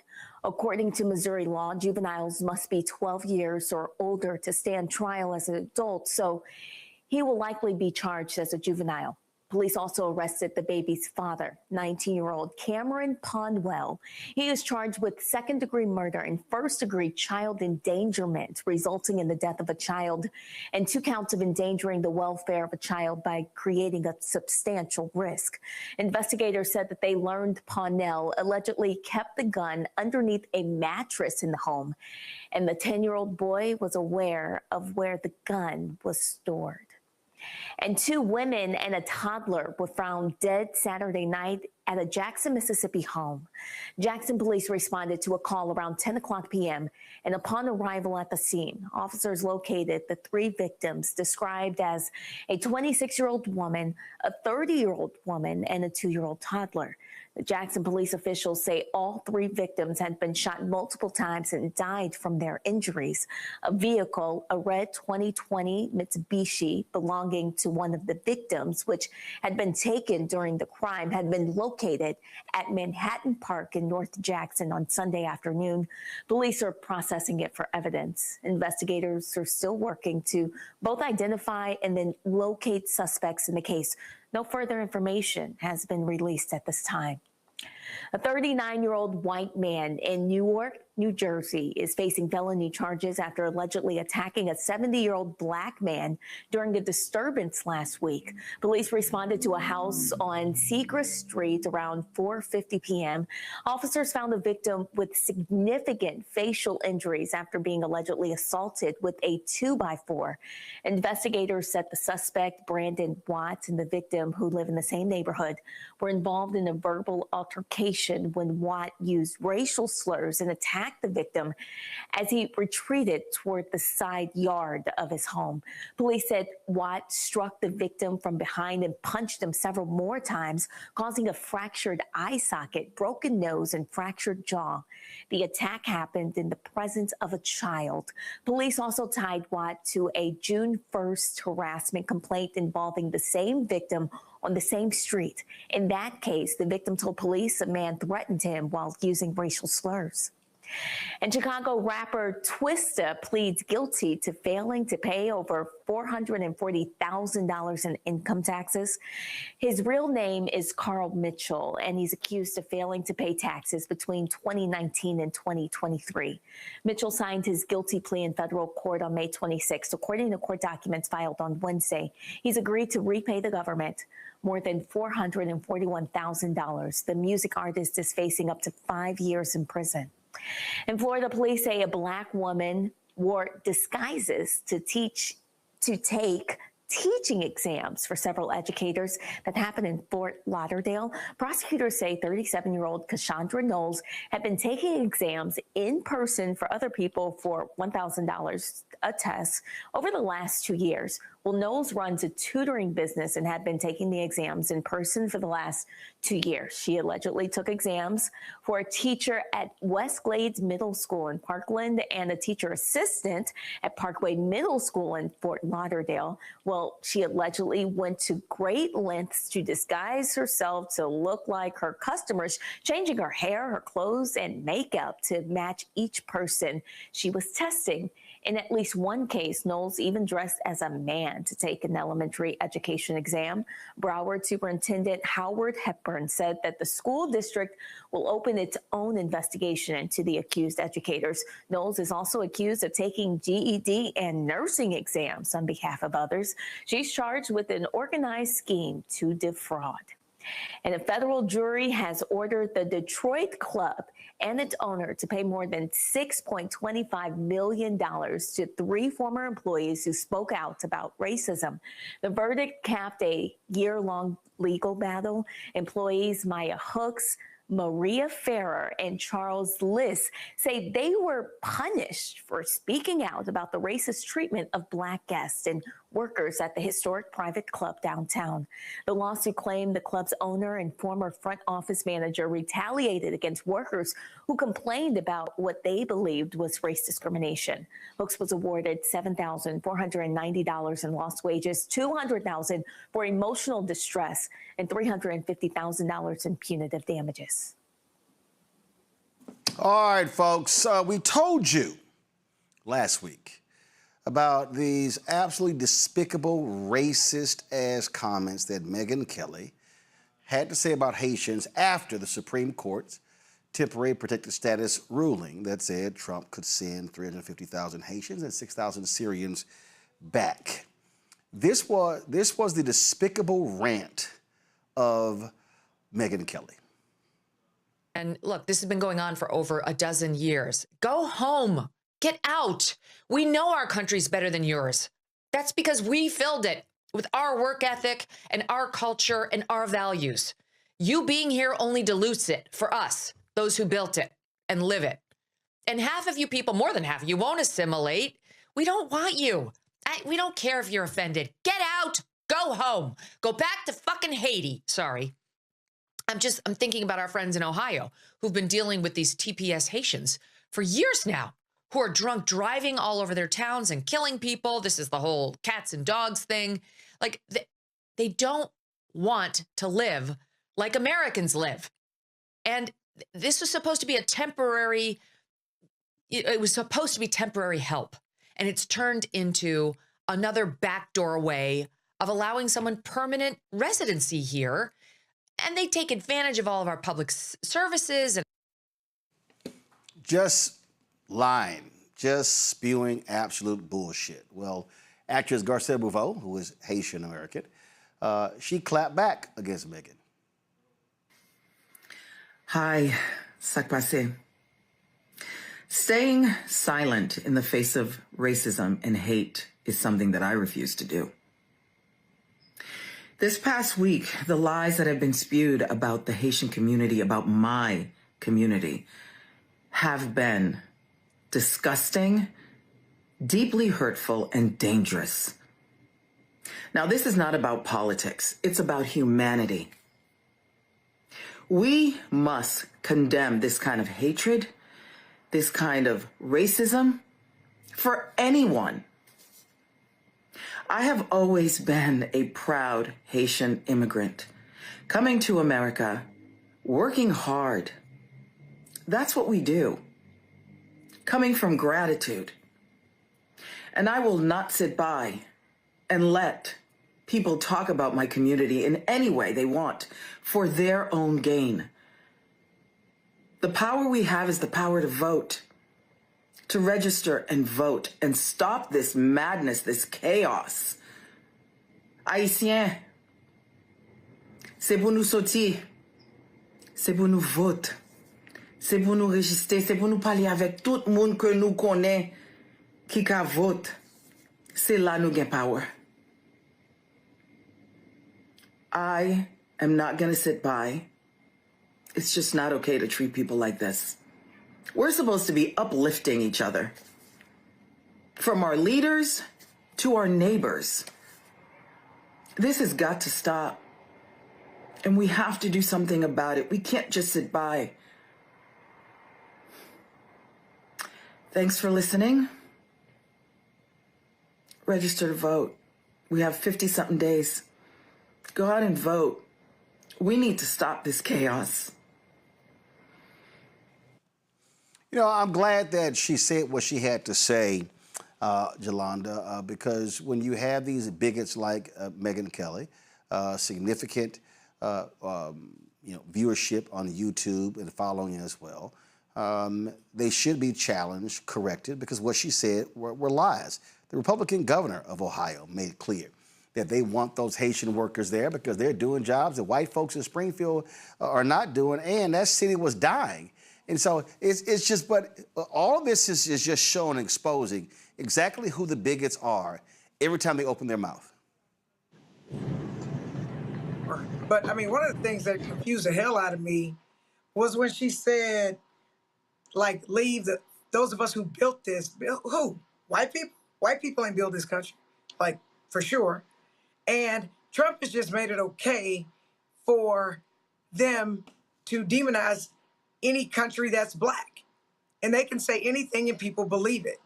And so, you know, one of the things that frustrates me even about us is we are surprised when white people white, right? I'm not surprised when they do that. And I think that she did what we all have to do is every single solitary time that they come at us, that anti-blackism, then we need to call it out, just like Gabrielle or Garcia did. And look, I don't speak the language. I think it's French that she speaks. But Creole, I think that we need Creole. Creole. Okay, well, so Creole. And my point is that I think some people don't even know if they know Haitians, right? I didn't know that she was of Haitian descent.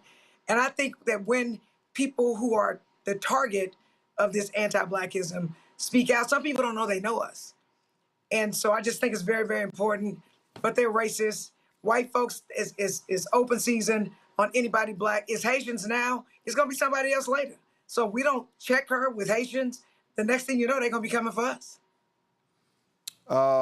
Listen, I'm always about checking them, Kelly, any time of the day. Any time of the day. I mean, you know, and pardon my French, no pun intended, but Megyn Kelly has always been a bitch. She always has.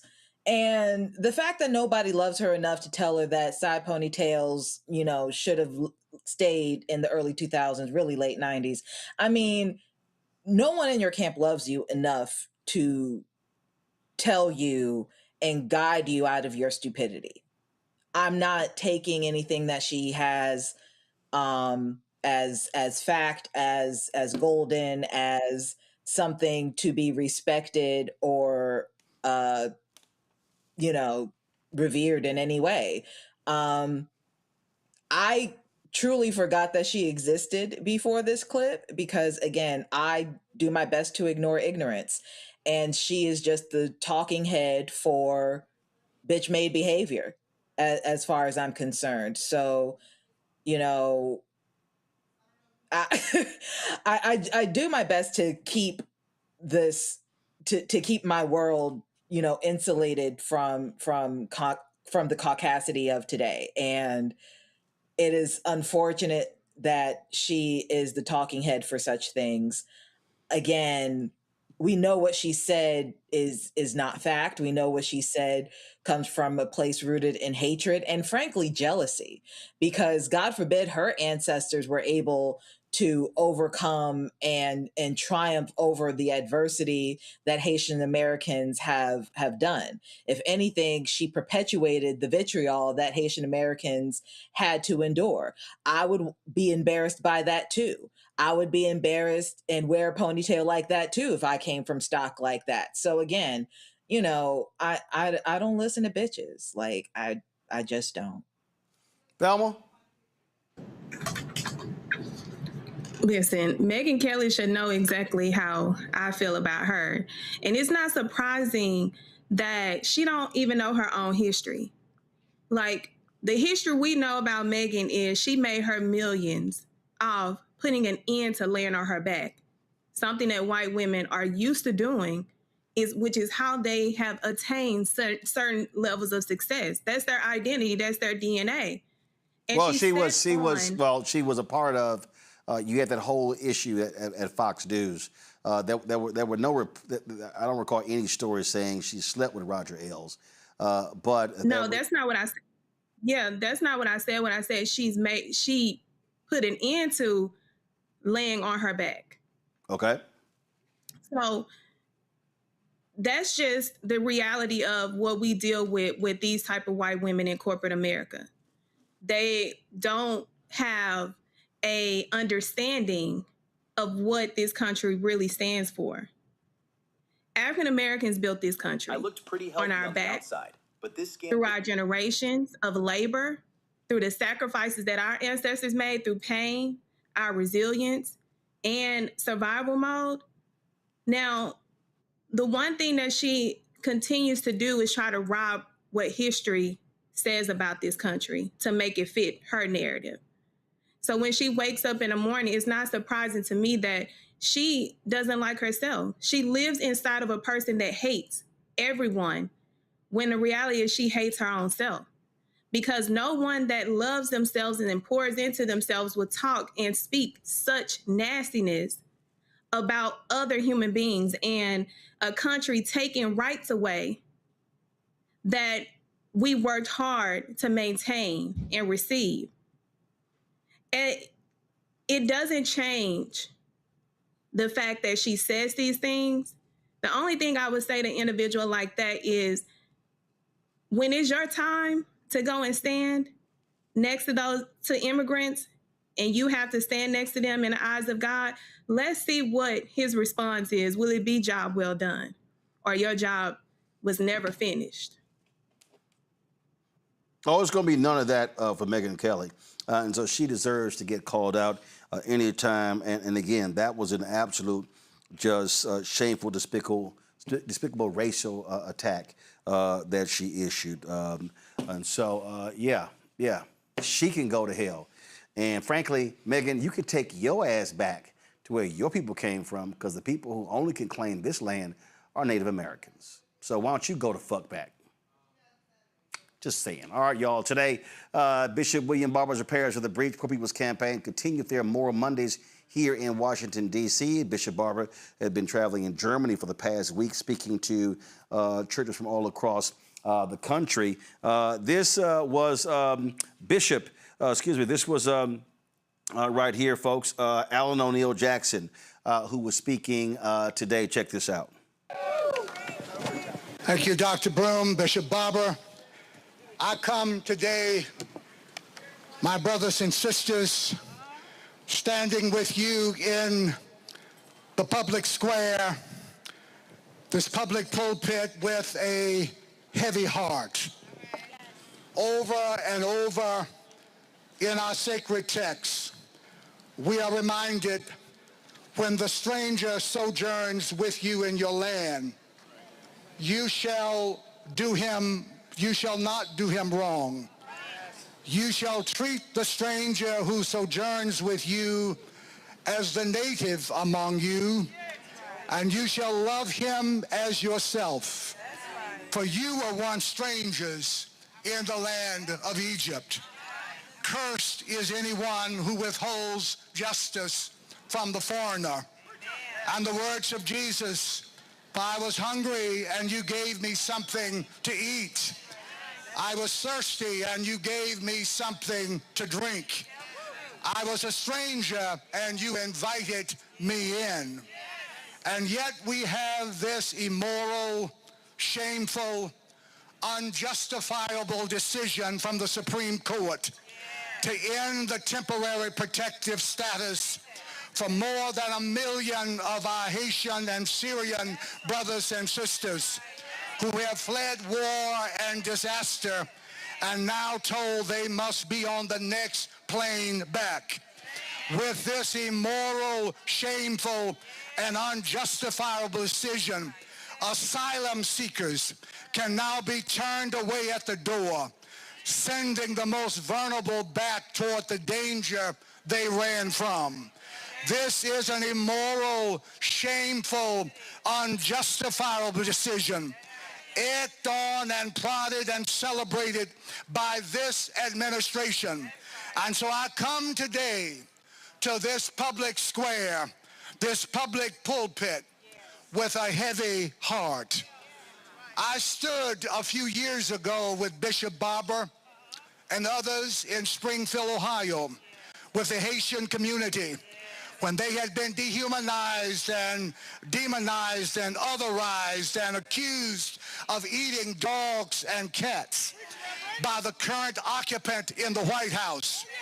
But we went to Springfield, Ohio, And community leader after community leader, pastor after pastor, neighbor after neighbor stood up and said, that's a lie. That's a bold-faced, bald-faced lie. These people have not hurt us or harmed us. They have helped us and given us hope. They are our neighbors. We had a city in decline, a city losing population, a dying community before they showed up. Haitians now make up 25% of the population in Springfield, Ohio. At least 10 businesses opened by Haitian immigrants have made significant contributions to the local community. 8,000 new jobs recently created. Data shows that TPS holders contribute over $29 billion to the American economy, and they pay almost $8 billion in federal payroll, state and local taxes. But now, with this immoral, shameful, unjustifiable decision, families will be separated. Local economies will take a hit. People will be forced back to countries in the grip of violence, instability, and humanitarian collapse. Shameful, shameful, shameful. The human cost will be felt all across this nation. These people are not hurting us. They are helping us. They are saving us. They are enlarging our community. They are our neighbors. They are our sisters and brothers. Yes, here we are with this immoral, shameful, unjustifiable decision, and our hearts are heavy. But we've come to this place with new resolve, with moral outrage, with righteous indignation, with a new determination, with made-up minds. The moral arc of the universe is long, and it bends towards justice. Might not happen with this Supreme Court or this Congress or this administration, but we know that someday, in the end, right will win. Truth crushed to earth will rise again. The wicked will cease from troubling, and the weary will be at rest. Weeping endures for night, but joy comes in the morning. And so if you have a hard way, walk it with courage. If you got a mean problem, work with it until you solve it. If they try to restrict our right to vote, we're going to just vote anyhow. If they rule against us, we're going to keep on working. If they try to silence us, we're going to keep on speaking. If you got a battle, fight it. If they step on us, bounce back. If they put us up against the ropes, come back swinging. And if they kill us, well, we're just going to let our efforts live on anyhow. An immoral, shameful, unjustifiable decision. But we will not be silent anymore. Again, folks, that was Moral Mondays taking place in front of Lafayette Park at 16th Street here in Washington, D.C. We're going to close the show out. Some sad news over the weekend. We got word that the longtime wife of Nation of Islam leader, Minister Louis Farrakhan, passed away. Khadija Farrakhan. This was the statement that was released on June 27th. The statement said, the Honorable Minister Louis Farrakhan, with deep sadness, yet with profound gratitude to Allah, informs you that his beloved wife of 72 years, the First Lady of the Nation of Islam, Mother Khadija, has returned to Allah. May Allah be pleased. We thank Allah for the precious life of a loving wife, mother, a faithful, devoted follower of the Honorable Elijah Muhammad. Mother Khadija will forever be cherished and remembered. May Allah give his unequaled comfort to the family as we mourn this tremendous loss and lift the family in our prayers and thoughts. Allah, there is no God but He. He gives life unto Him is our eventual return. Funeral services will be sent as soon as available. This was from Student Minister Ismail Muhammad on behalf of the Shura Executive Council. Today, the Nation of Islam released the funeral services for Mother Khadijah Muhammad, and she'll be lying in state Wednesday and Thursday at Mosque Mariam at the National Center, 7351 South Stony Island Avenue from 10 a.m. to 8 p.m. The Janazah service will be Friday, July 3rd at 11 a.m. and the interment will follow at Oakwood Cemetery and on East 67th Street. And so, again, the passing of Mother Khadijah Farrakhan, wife of Nation of Islam leader Louis Farrakhan. And our certainly condolences go out to Minister Farrakhan, his children, and all the members of the Nation of Islam. Folks, that is it for us. Let me thank Jolanda. Let me thank Thelma and Kelly. And y'all also, by the way, y'all know I've already told Jolanda, take off that furry ass. That shit drives me crazy, y'all.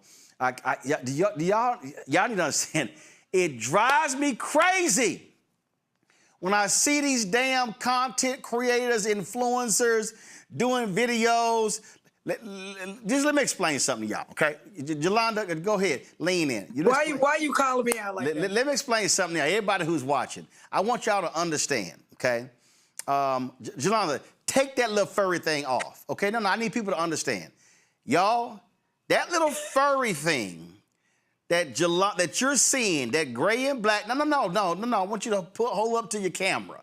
I need people at home to see what I'm talking about. Y'all, that thing is called a windscreen. And so you're supposed to hold the microphone up so she has a DJI microphone. No. Take it off. People need to see the little microphone. You can't even see it. Little black thing, that's a DJI microphone.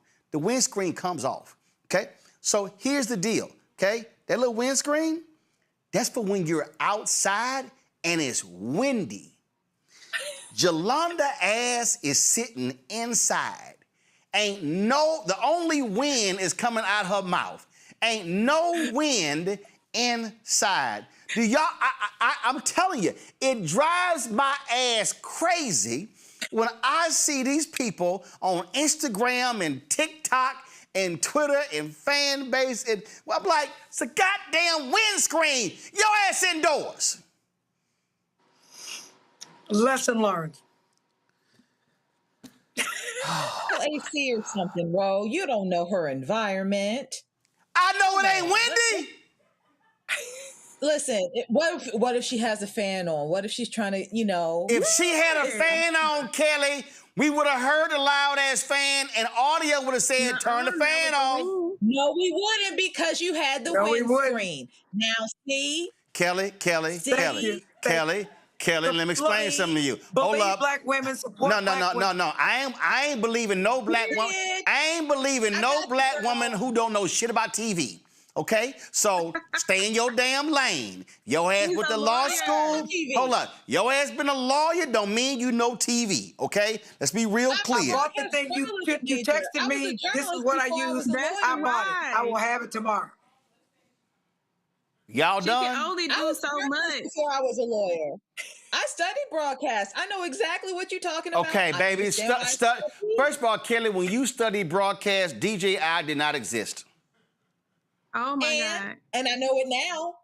You know it now. Did you even know that was a windscreen? Yes. No, you didn't. You thought that was a little gray furry animal. Don't even front. That's what you thought. Listen, I'm just trying to tell y'all. So y'all, I sent Jolanda a text. I didn't understand. The DJI microphone that she has, y'all, has a hole. That hole is for a lavalier microphone. And you can get a lavalier microphone for ceremonic is $15.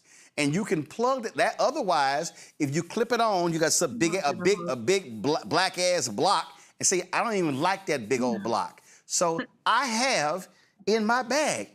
Hold on. See, just for y'all who think Roland, this says arriving tomorrow. Yes, praise the Lord. No, but here's the thing. I know about DJI.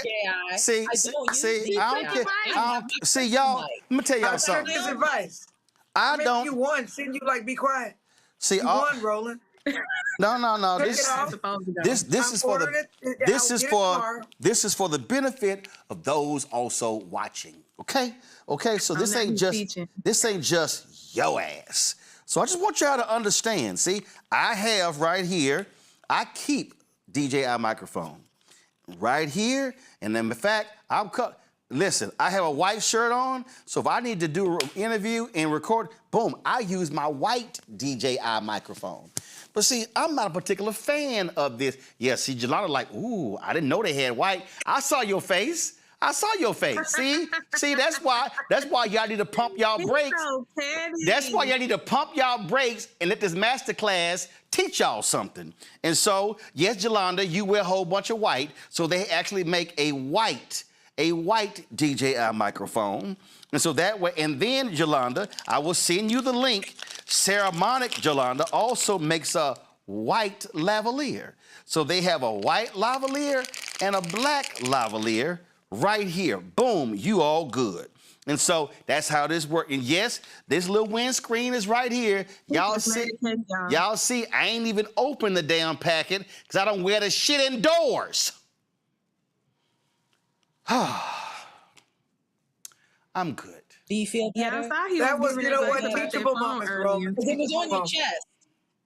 It was stuck up in there. Are you feeling better Yes, because now? I can't stand seeing that damn furry-ass windscreen when people are talking indoors. But why did you text me that, Roland? What? That's not what you texted me. Yes, I did. You didn't text me, take that fuzzy thing off. You did not. No, because the problem is this here, okay? Then you would have had this big old black block sitting in the middle, and then now what I could have told you, because your voice projects, that you have a little magnet on the back of your microphone. And so, as opposed to having that black block here, you can see you can actually lower it utilizing your magnet, and then it wouldn't even be seen, and you still could be heard. Oh, so thank you. I need to know that. You know, everybody ain't social media-ly savvy. I just made that up. You ain't know this little bitty square thing is a magnet on the back of your microphone? Yes, I do, but it didn't. Never mind, Roland. I'm not gonna have you continue to blame me. So just like up TV, just like it's up on your here, network. like up here, if you don't want to clip it on, you could just use the magnet and it'll actually stay on because it has the magnet. See right there, just see. I'm so glad he taught us something today. See, it's amazing what happens when you read that little. Nothing. I knew all of this. It's amazing what happens when you read that manual they send you with certain products. Then you know how to use those things. But Kelly wants to be the furry damn TV queen, and then she wants if there's a fan on. Oh my God. Okay. All right. Listen, I give grace. I give I don't like. I don't. You know what? I can take it. I can take Roland. Let me explain something to you. I don't give grace. I'm not the Lord and Savior Jesus Christ. That's His job. And as German theologian Dietrich Bonhoeffer said, some of y'all got too much cheap grace. So I just choose to be King Petty. All right. King Petty. Yes, King Petty. Yes, absolutely. Yes. So the next time, And hold up, this is exactly the kind of stuff that the white Democrats don't understand is black cultural stuff. And in fact, if y'all really think I don't pay attention, please pull the video up when Yolanda was speaking. Many of y'all probably didn't notice. Yolanda wanted to make sure that her team captured her damn audio because I saw your ass with that big old microphone clipped on. See, you think I don't pay attention? Do you not see? He didn't pull the clip. Am I lying? Did you have that big ass microphone on? No, I have learned that when you have on a mic, it has better sound quality. So yes. Precisely. Yeah. Precisely. Because probably what happened was. We needed to hear that. We needed to hear that. No, I'm gonna tell y'all what happened. What happened was Yolanda probably had one of her staffers sitting there recording, and so versus having the sound system speaker, and trust me, I told John Hope Bryant the exact same thing.